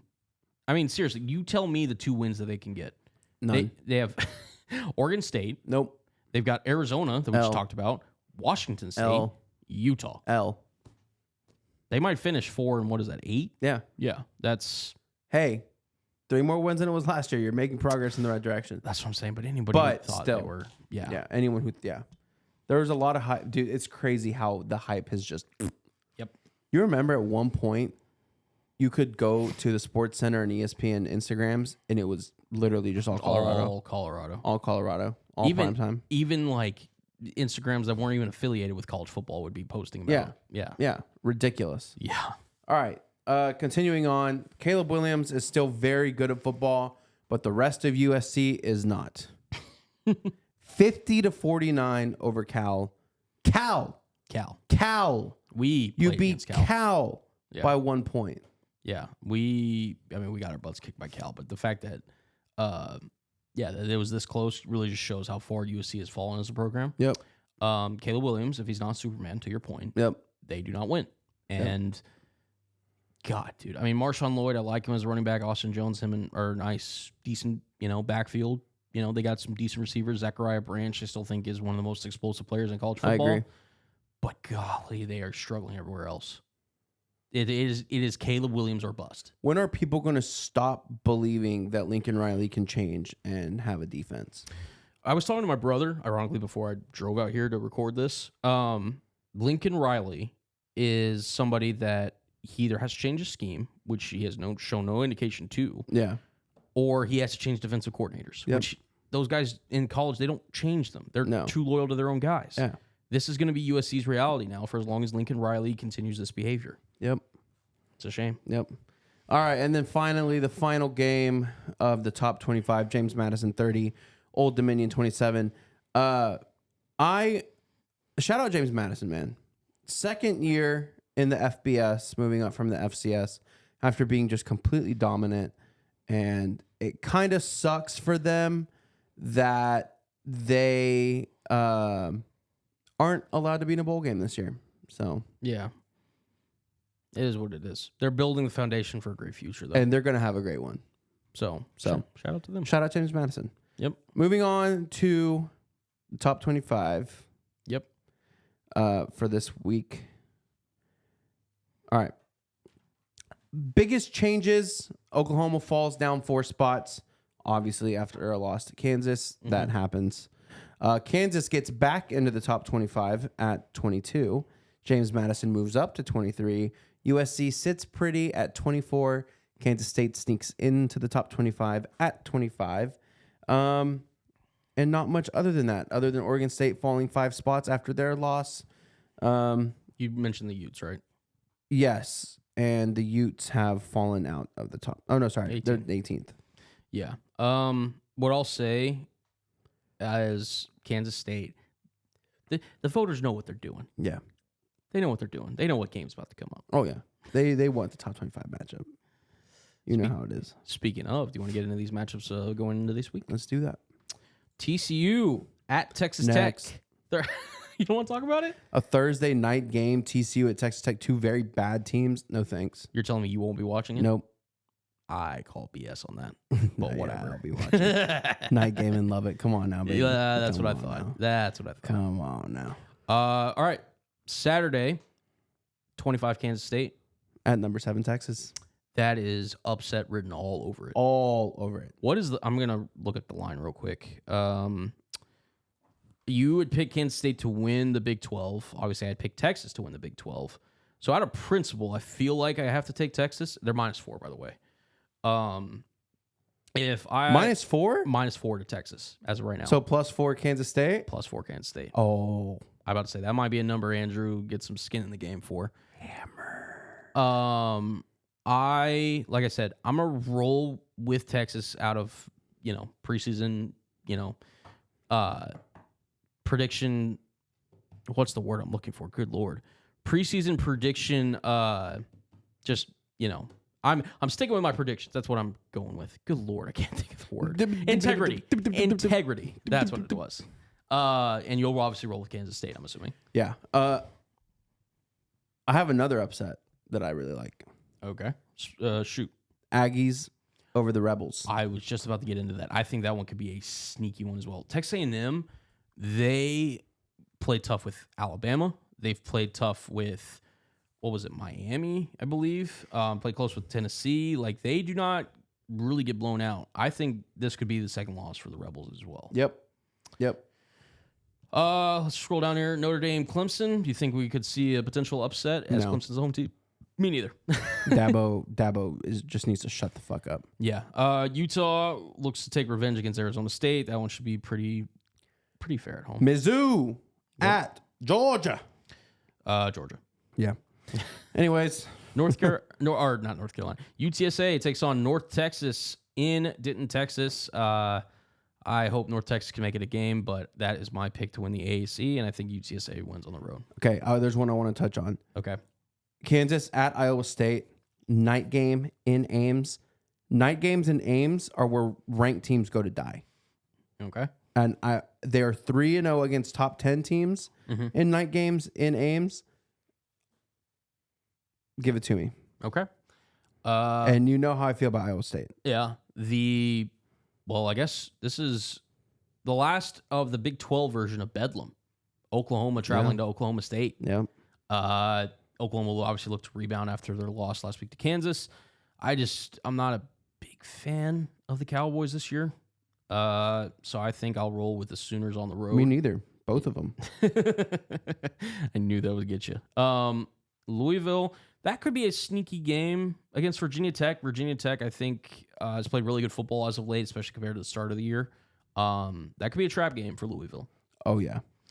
Scrolling down here, Tulane takes on East Carolina. That one should be a pretty decent game right there. And then, like you said, we already talked about the Ames game. Washington at USC. Will Caleb Williams be able to outduel Penix and the Huskies at home in the Coliseum? Caleb Williams will be able to outduel Penix and Washington, but the rest of USC will not be able to outduel Washington. 3 receivers Washington has could go to the NFL, I believe. Yeah. And they're How's playing USC gonna against cover them probably like the worst Power 5 secondary. Arguably, yeah. So, and then, all right, we'll do a couple games and then the big one. Oregon State at Colorado. We both like Oregon State in that one. Yeah. UCLA Arizona could be a really sneaky game, especially I'm in Arizona. excited for that game, yes. Late night, Pac-12 after dark. USC, if they didn't have so many questions at their quarterback position, I'd maybe go with the Bruins. I think I like the Wildcats in this one. Yep. So we'll see how that one turns out. I like the Wildcats in it. Yeah. Now we get to Also like another Wildcat. A big cat. LSU takes on the Alabama Crimson Tide. Go Tigers! Andrew's rolling with Jaden Go Daniels. Tigers! Here's the thing. So last year, this was a huge game. This was one of 2 losses that Alabama had last year, or 3. 2 of the 3. It was one of them was against obviously Tennessee in that miraculous 45-42 thriller. Yeah. And the other one was to this LSU team. Yeah. Jaden Daniels, if he wants to assert himself atop the Heisman voting, he needs to have a performance, which I think he will. Yes. I'm going to just out of principle because I picked Alabama to face Georgia again in the SEC championship game. I'm going to roll with Roll Tide, but I do not feel good about this one. I think Jaden Daniels and the Tigers go into Tuscaloosa and cause havoc here in the SEC. So I agree. that concludes everything, I think, in week 10. God, That's week it. 10. Week 10 of the college. It feels like it's just flown yesterday. by, dude. I know. Just Do you yesterday. remember how hyped we were for week 1? God, And then we lost to Wyoming, and then it was gone for me. it was just like yesterday that I was proclaiming that Oregon wouldn't get 10 wins, and here we are. They're already at 7. They're at 7. Yeah, All right. pain. Let's move on to the big leagues of football, the NFL.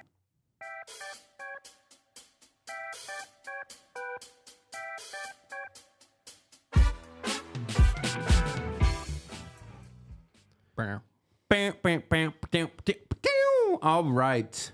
The Bills looked like vintage Bills on Thursday. Meh. Did they though? No. They looked like passable Bills. Yeah. They looked like Bills that are kind of upset that they've been playing bad, but like their last month of football. I'm just gonna roll through this because I know we'll talk both sides of this. Their last month of football, right? Yeah. They lost to the Jags in London. Ouch. They barely beat the Giants in that Sunday night football game. They lost to Mac Jones, which is a fireable offense to lose to Mac Jones and Zach Wilson in the same season, which they've done. And now they just beat the Buccaneers barely on Thursday Night Football. I know they were your Super Bowl team, Andrew, but to me, they just signed Leonard Fournette. So this maybe is Coach McDermott listening to the podcast and what I've been trying to say about this team. Get the ball potentially out of Josh Allen's hands. Don't force him to do everything. Yep. Lean on your run game more. Apparently they just don't love James Cook because he averages roughly about 5 yards a touch every time he touches it. He's only getting 14 carries. Exactly. And then Latavius Murray, they don't have faith in, so that could be something. Look, Josh Allen is going to be him. He's going to make wild throws. To me, I told this to Brandon last week, and I want your thoughts on it.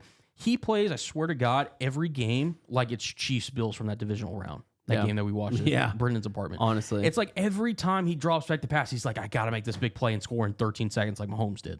Like every time. He's having flashbacks. Literally. Baker, looked fine. Again, I wasn't in love with his performance either. It took a late drive to even make it a 1-score game. Look, Baker, he is what he is. Now we're getting into the colder part of the football season where we really find out who's got the cojones and stuff. Look, Baker up to the season, he's been fine. He's been about an average quarterback. Yep. We'll see if that continues. Let's see. Yep. Moving on to Sunday, we'll start off with the Dallas Cowboys, who honestly just put on a masterclass against the Rams.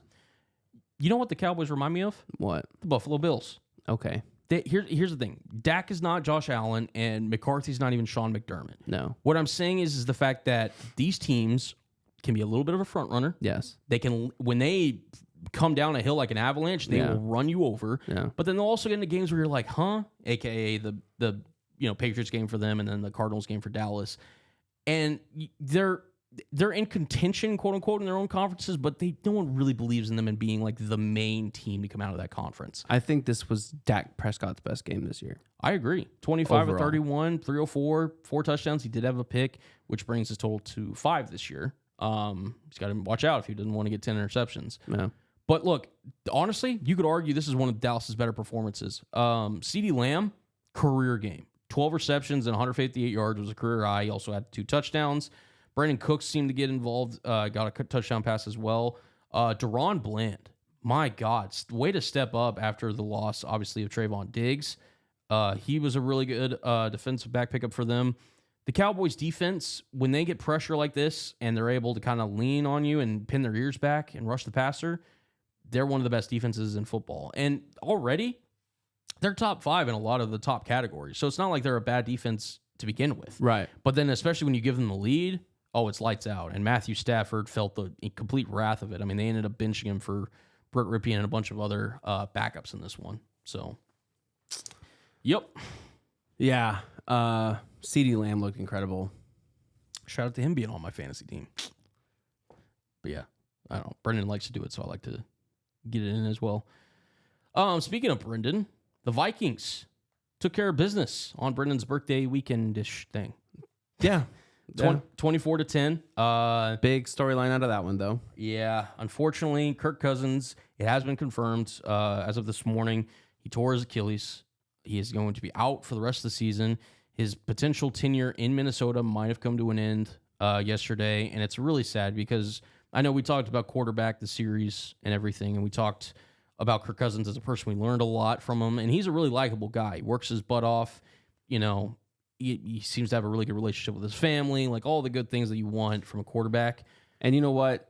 One guy on this pod really hates Kirk Cousins, but I respect him, man. He's talented. I do too. He teeters on the top 10 in the league. He's a guy that can win you football games. He is. And he can be very good for your football team. So we hate to see an injury to such a great guy like that. Yeah. But, you know, all the best to him in his road to recovery. But yeah. What was it? Jaron Hall and Nick Mullins are the only quarterbacks on the Vikings roster at the moment. I know Nick Mullins has put in some decent performances over the year. Yeah. Potentially, I mean, the Vikings are sitting at 4-4. You got to think they're going to look to try to acquire a QB. Yeah. To maybe sneak into the wild card. Jameis. Could be. Please. Jordan Love, I've said it. I don't know how many times. I'm done. He's a backup QB. He is.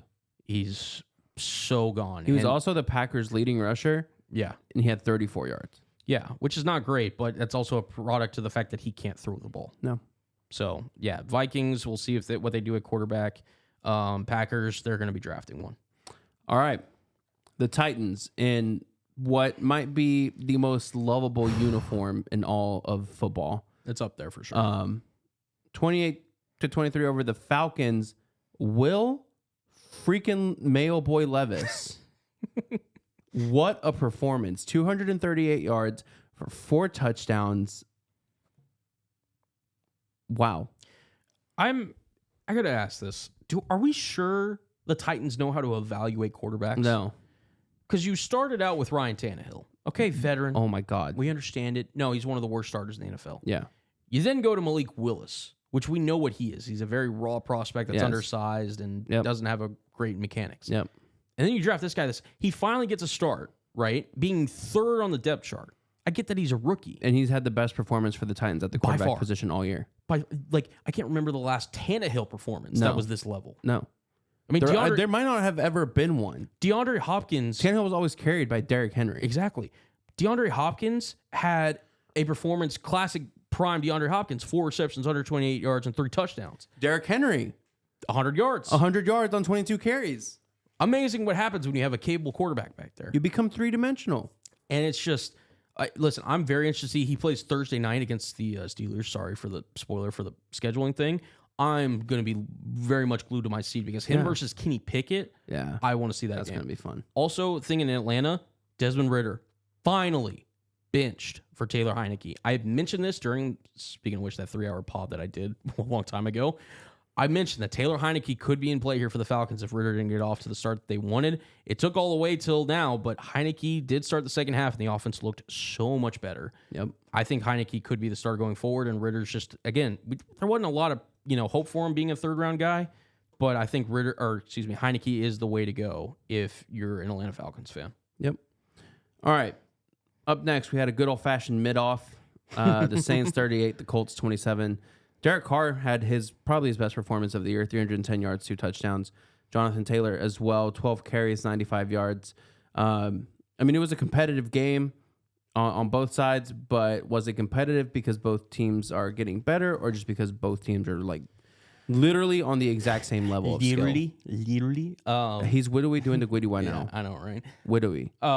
Minshew, look, he is what he is. I know Brendan's a big Gardner Minshew fan. He's been saying he deserves a starting job. Well, he's getting one, and he's underwhelming. Yeah, I'm sorry.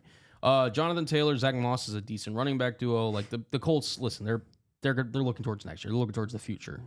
Let's get Anthony Richardson back. Yeah. The Saints, on the other hand, they're kind of an interesting spot. So I'm going to rattle off their next few games, and you just kind of, Okay. Bears. Okay. L. I don't know. No. This is the Saints. Yeah. I'm kidding. At Vikings now without Kirk Cousins. Okay. At the Falcons now with their quarterback situation. Yeah. Against the Lions, so that one could be a loss. Versus the Panthers. Versus the Giants. At the Rams, and then they finish the season at Bucks versus Falcons. The Saints have the potential, if they kind of get their bleep together, to kind of go on a little bit of a run here. Yeah. And look, Derek Carr, he is what he is. I think he's above average is at his absolute peak, and I don't think he's reaching his peak. No. But Rashid Shaheed, deep play over the top. Michael Thomas can work things underneath. If Olave can just learn to keep it under the speed limit and also learn to turn his head around on certain passes, they'll be fine in the receiving game. They will. Alvin Kamara does what he does, and then Taysom Hill. And then their defense, because of Dennis Allen, is always going to be good. Always. I picked Atlanta to win this division. New Orleans might be the Saints. New Orleans is right in the thick of it. Yeah. Might be the Saints. So in the thick of it. Like I said, don't be surprised if the Saints go on. Don't be surprised if the Saints go on a little bit of a run to end the season. That's all I'm saying. I'm piggybacking off of that. Okay. So, all right. The Miami Dolphins 31-17 over the New England Patriots. Tua Tagovailoa continues his just career season. 324 yards, 3 touchdowns, 1 interception. Jalen Waddle, the leading receiver this week, 7 receptions for 121 yards and 1 touchdown. Yeah. You want to hear a pro Tua stat? Yes. He becomes the first quarterback in, Collins 2 and unconfirmed. Chill. Tua becomes the first quarterback in Bill Belichick's tenure, as times Bill Belichick's been a head coach of the New England Patriots, to start 6-0 against Bill Belichick. Yeah, I saw that. That is insane. And yeah. I get the Patriots aren't what they were, but the fact that they're even that level of good goes to show you that Tua, listen, all I've said is like, hey, let's have a full season of this. And Tua, up to this point, has been balling out. So credit to him. Miami's offense, after what they looked like, what was it, last week against Philly? Yeah. They look to get back on track. I'm interested, though, because now, like I said, they've got some big games coming up. Well, big game and then some other. They're tougher back end of the schedule, but they got a big one coming up next week that I'm going to be very interested in seeing. Yep. So, but yeah. Continuing on, the Battle of New York. The Jets 13 over the Giants 10. The Giants chose Daniel Jones over Saquon Barkley. Now, the good thing about the Giants is they made the contract so not after this year, but after next year, they're able to get out of it. Yeah. But that's still a year and a half too much of Daniel Jones. Yeah. My God. They chose Daniel Jones. Yeah. I think Tyrod, so he got injured in this game, and then they had to put in their third string, Tommy DeVito. So basically their offense was Saquon or bust. Yeah. And the scariest part to me is Zach Wilson didn't look that much better. Nope. And again, I've been critical of Zach Wilson, but you complete under 50% of your passes. Yeah, that's the only reason I bring up Daniel Jones in this game is because Saquon looked like vintage Saquon. Granted, it took 36 carries to get there. That's true. But, dude, he could take it. He could. He took the beating in the line. Yep. He had 36 carries, 128 yards, and he performed at his absolute best. Right. But he had no help outside of that. Saquon, just get your money, and hopefully they'll draft you a QB. Yeah, hopefully. Yeah. All right. The Jaguars 20 over the Steelers 10. Trevor Lawrence 292 yards, 1 touchdown, and 1 interception. The Jaguars just keep rolling, and the Steelers. And so Kenny Pickett. Look, this is kind of what I was leading to with Thursday Night Football. This was a really bad performance from the offense. Again, how Matt Canada still has a job at this point. Wild. Yeah, and I think Kenny Pickett, again, left this one. It's Mitch Trubisky coming in and looking similar to Kenny Pickett. That's not always a good sign. The fact that they couldn't get the rushing attack going was a troubling sign. Deontay Johnson was the only thing positive for Pittsburgh coming off the injury. But yeah, T-Law, Yeah, he's done okay. I thought he could be MVP. He hasn't been, but Jacksonville's just the better team compared to Pittsburgh. That's it. All right. Philadelphia Eagles 38 over the Washington Commanders 31. Sam Howell had a game. Have a day. 397, 4 touchdowns, 1 interception. What an incredible performance by these division road games, man. Insane. I don't even mean to put road on it because Washington put them in overtime earlier in the year. Yep. And they come away with, a 1-score loss this time where Philly had to put up 21 in the fourth. Here's my biggest takeaway from this. Obviously, Sam Howell, respect, and the Commanders, they made it close. Jalen Hurts was phenomenal. A.J. Brown, him and Tyreek Hill are the 2 best receivers in football. Without a doubt. I don't think... The Titans are idiots. Yeah, that very little draft capital they got for arguably now this receiver that's just killing it. Yep. I forget. I think he tied Calvin Johnson's record of 125 plus a touchdown or something like that. He is phenomenal. There's not a single weakness in A.J. Brown's game. He is physical, which is a huge thing for wide receivers. He can block. He can run routes, run after the catch. He can catch in traffic. He can have top-end speed. Him and Tyreek Hill, which insane that Madden had AJ as low as they did. I forget how low AJ Brown was. It was 11. Yeah, he was not even in the top 10. He was 11. They don't know ball. No. I'm sorry.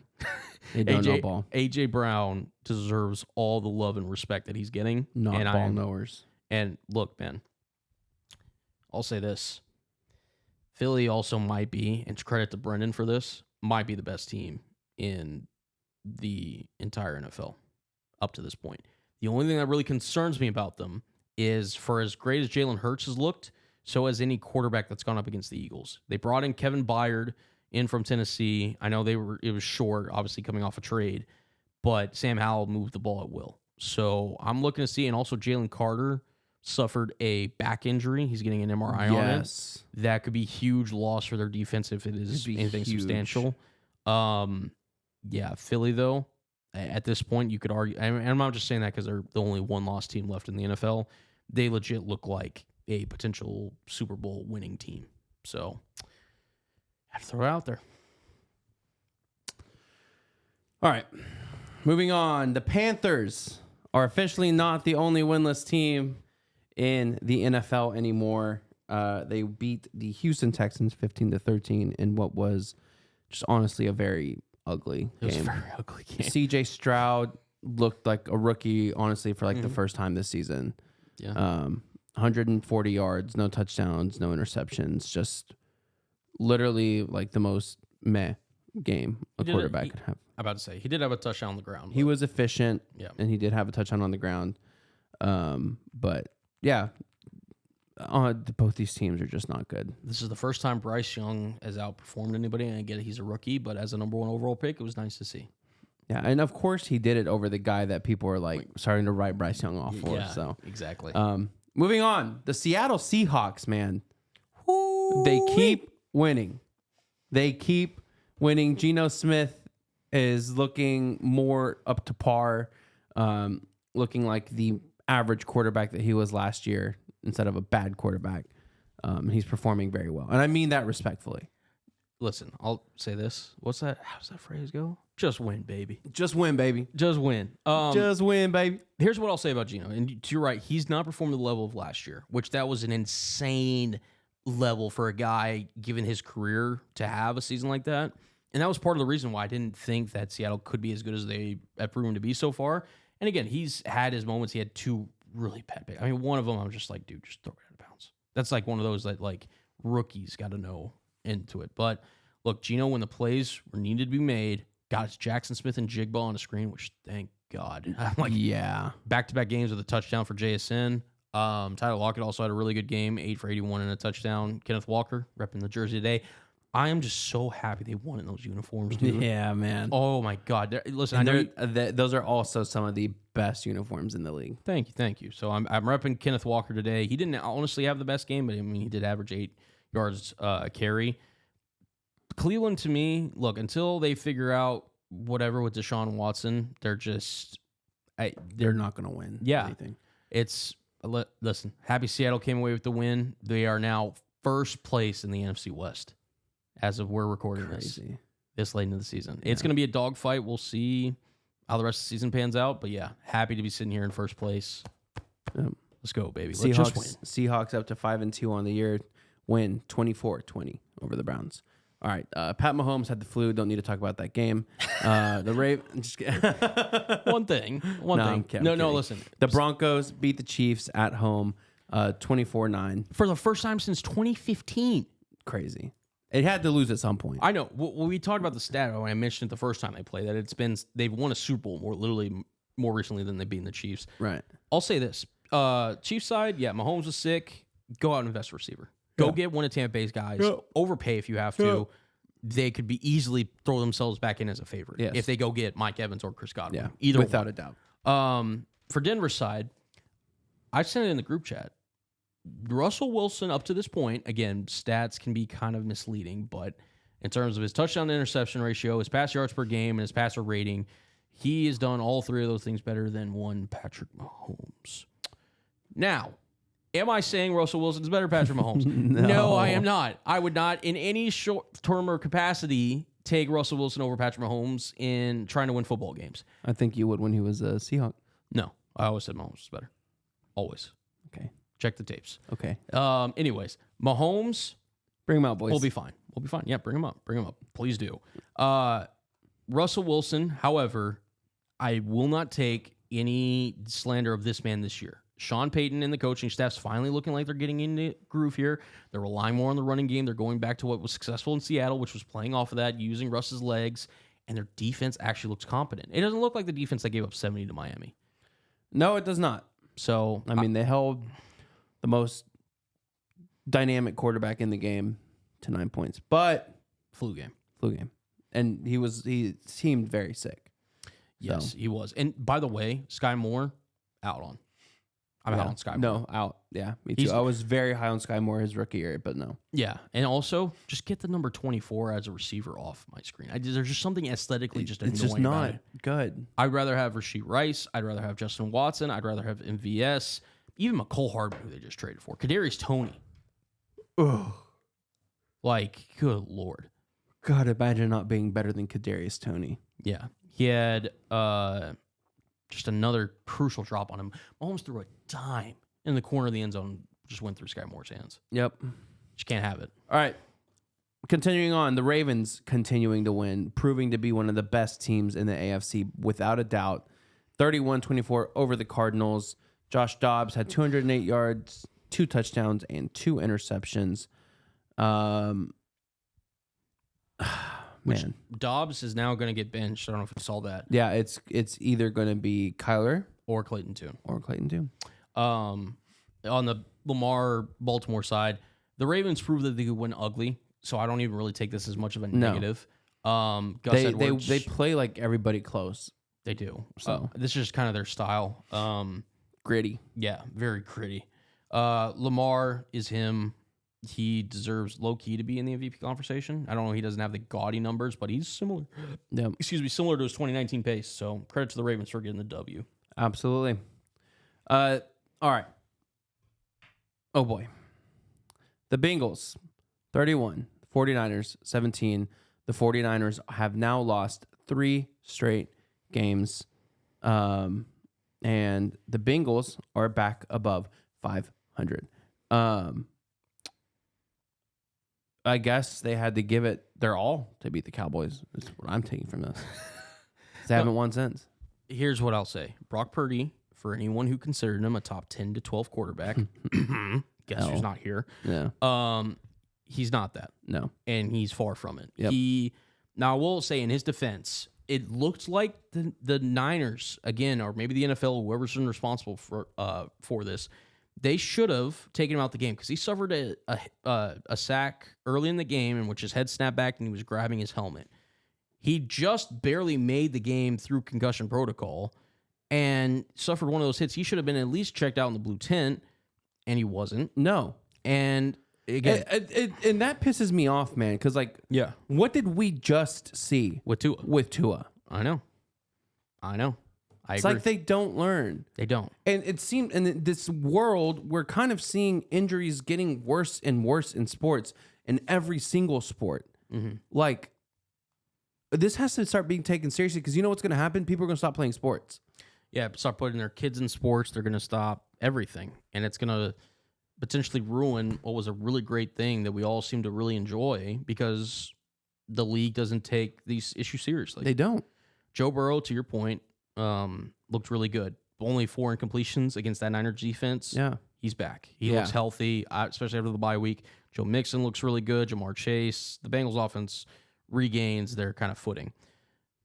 For the Niners, look, they got a tough rest of their season, so it's not going to get any easier for them. But I think Brock and Shanahan will kind of get in the lab. Obviously, they're looking to try to get healthier as they get closer to the end of the season here. And they'll realize, like, hey, look, Brock can do X. He can't do sometimes Y, and he definitely can't do Z. Let's just try to see if we can game plan, because now teams are starting to get more film on him. Yep. Right? Yep. So now it's up to Purdy to kind of counteract what the teams are throwing at him. The biggest argument for Brock Purdy, and it's really more of a counter argument more than anything, people just kept saying he's not a system quarterback. It's not the system. It's not the system. Right. But guess what? People are figuring out the system, and what's happening to Brock Purdy? He's underperforming. Right. So what that tells me is that Brock Purdy indeed is a system quarterback. Right. And he's performing well because he's surrounded by the best offensive weapons in the NFL. Well, we just had to pause because Colin fucking broke the mic. Wow. Okay. Well, that's getting edited. No, That's getting edited. no. No, I'm kidding. Yeah, the mic just sort of like Fell off the spontaneously combusted. Sure. One more thing I'd like to add: Christian McCaffrey ties the NFL record with the most consecutive touchdowns in a game with 17. Could break it next week. Incredible. All right. Incredible. And moving on to Sunday Night Football. For some reason, this was a Sunday night game. Yeah. What? The Chargers, and you know what? It's all, and I get it. It's all because of a rule where they can't flex out until after a certain week. You should be able to flex from week 1. Okay. I agree. From week 1. I don't want to see Tyson Bagent versus Justin Herbert on Sunday Night Football. What? Sorry. Justin Herbert looked great, though. Yeah, and the offense looked better. Eckler was involved in the passing game. Yeah, that was probably the best. Also, Quentin Johnston's looked, the rookie receiver, one of the 4 taken in the first round. And, yeah, good on Herbert and the Chargers. Good on Herbert and the Chargers. And currently, the Lions on Monday Night Football lead the Raiders 3-0. Jared Goff has 38 yards. Jameer Gibbs has 6 carries for 18 yards. How many yards did Jared Goff have? 39 yards. There you go. Jameer Gibbs has 6 carries for 18 yards. And Jameer Gibbs also has 3 receptions for 20 yards, and I need him to stop that for fantasy purposes. Awesome. And I could kiss Corey Seager. He hit a beautiful home run. The Rangers now lead World Series Game 3, 3-0 Nice. in the bottom of the 3rd inning. Very cool. All right, you want to preview next week's games and then take it to the last segment? Well, not yet.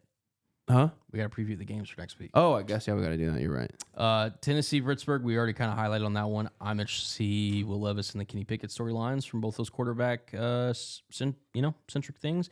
Miami versus Kansas City. Easily, I think, the game of the week. In Germany. Oh, nice. We did that similarly. Das Germany. Yeah, we'll see. Here's the thing. Tomorrow is the trade deadline. I'm going to be very interested to see if both these teams make a move because I think Miami could use another pass rusher and Kansas City could obviously use a receiver. So we'll see if that, those debut games for maybe those potential players could happen. But either way, it's going to be a barn burner. Tua going up against Patrick Mahomes in Germany. That one's going to be really good.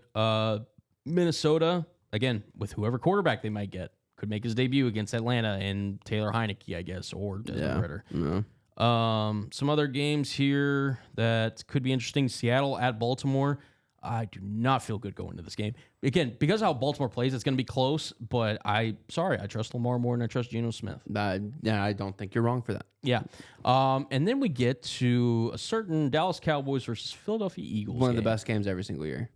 Both of them. They really are. And I think Dallas. And I What's the spread? on this? absolutely fucking hate the city of Philadelphia You made that very more apparent. than anything on the face of this planet. Every single team in that city, the city itself, the people, I hate them. I will stand by that till the day I die. Interesting. It would have been really like funny had you said that, and the Rangers were playing the Phillies in the World Series, because that would have just been all the freaking. Oh, I'm emotions. so glad the Phillies didn't even make it. They deserve all the pain. All right. Well, And because of that watch, the Rangers are going to lose the World Series, and I'm going to be sad. don't put it out in the air. Just take it back. Just take that thought and put it back in your head. Okay. Philly versus Dallas. Okay. Now what's that the was a reaction? okay. All right. You're doing better than Brendan. I just have to say, look, I just have to say, the umps this entire World Series on both sides of the ball Yeah. have been awful. Yeah. Oh my God. Scherzer just threw 2 surefire strikes, Yeah. and they were both called balls. Yep. That's why we're moving into robot umps, dude. Oh my God. Oh. Yeah. But anyways, Dallas versus Philly. I think Dallas could make it interesting, but I think ultimately I'll pick Philly. It's only -3 to Philly, though, which is kind of a shocker. Yeah. Buffalo takes on Cincinnati. Is Joe Burrow gonna once again knock off? Which is Josh the Allen default Bills? for playing a home game. Yeah. Well, it's -1.5. Oh, yeah, you're right. You're right. So Vegas updated it like a couple years ago, and now instead of -3, it's 1.5. Buffalo at Cincinnati. Big game. Josh Allen versus Joe Burrow. That one, Sunday Night Football. No need to flex that game. No. So good on that. And then Monday night, you got the Chargers taking on Zach Wilson. Chargers might go on a low-key river run too here. You know, they get that win on Sunday Night Football. They get another primetime dud against the Jets. They got to face the Lions after that, so that'll be tough. But then they go against the Packers, Ravens, and then they got Patriots, Broncos, Raiders before they have to go Bills, and then Broncos again, and then Chiefs. Chargers season's not over. That's all I'm saying. But yeah, that's it for week 9. Golly. Week 9. Week 10 in college, week 9 in the NFL. Anything else you wanted to highlight? Not in the league. All right, let's take it over and wrap it up as we always do with the State Sports.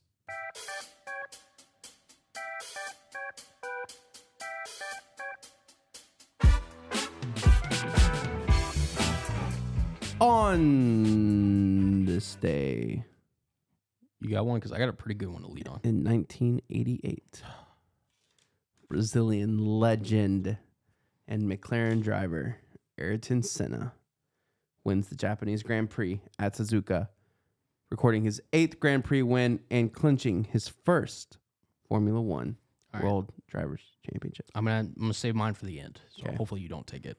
On this day in 1997, Fuck. Argentine soccer star Diego Maradona announces his retirement from football on his 37th birthday. Shout out, stole one, Andrew. Yes. Go ahead. Which one would you like? On this day in 2022, Of course, I knew you were going that one. I knew it. Go ahead. the Go. Red Bull driver Max Verstappen wins the Mexican F1 Grand Prix in Mexico City for his record-breaking 14th Grand Prix win of the season, surpassing Michael Schumacher and Sebastian Vettel at 13. And then, just literally yesterday, he broke that record again.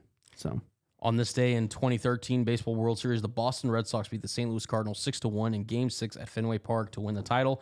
MVP was Boston slugger David Ortiz. incredible. I don't think I have another one, man. You want to just say one more? Because then I got a final one. So if you just read off one of them, I'll do a final one. Okay, you know what? I do like this one because I find it really interesting to compare it to today's game. Okay. In 1974, California Angel Nolan Ryan throws the fastest recorded pitch, I did see that. 100.9 miles per hour. Cupcake. I think Aroldis Chapman throws that On the regular. with his foot. This what?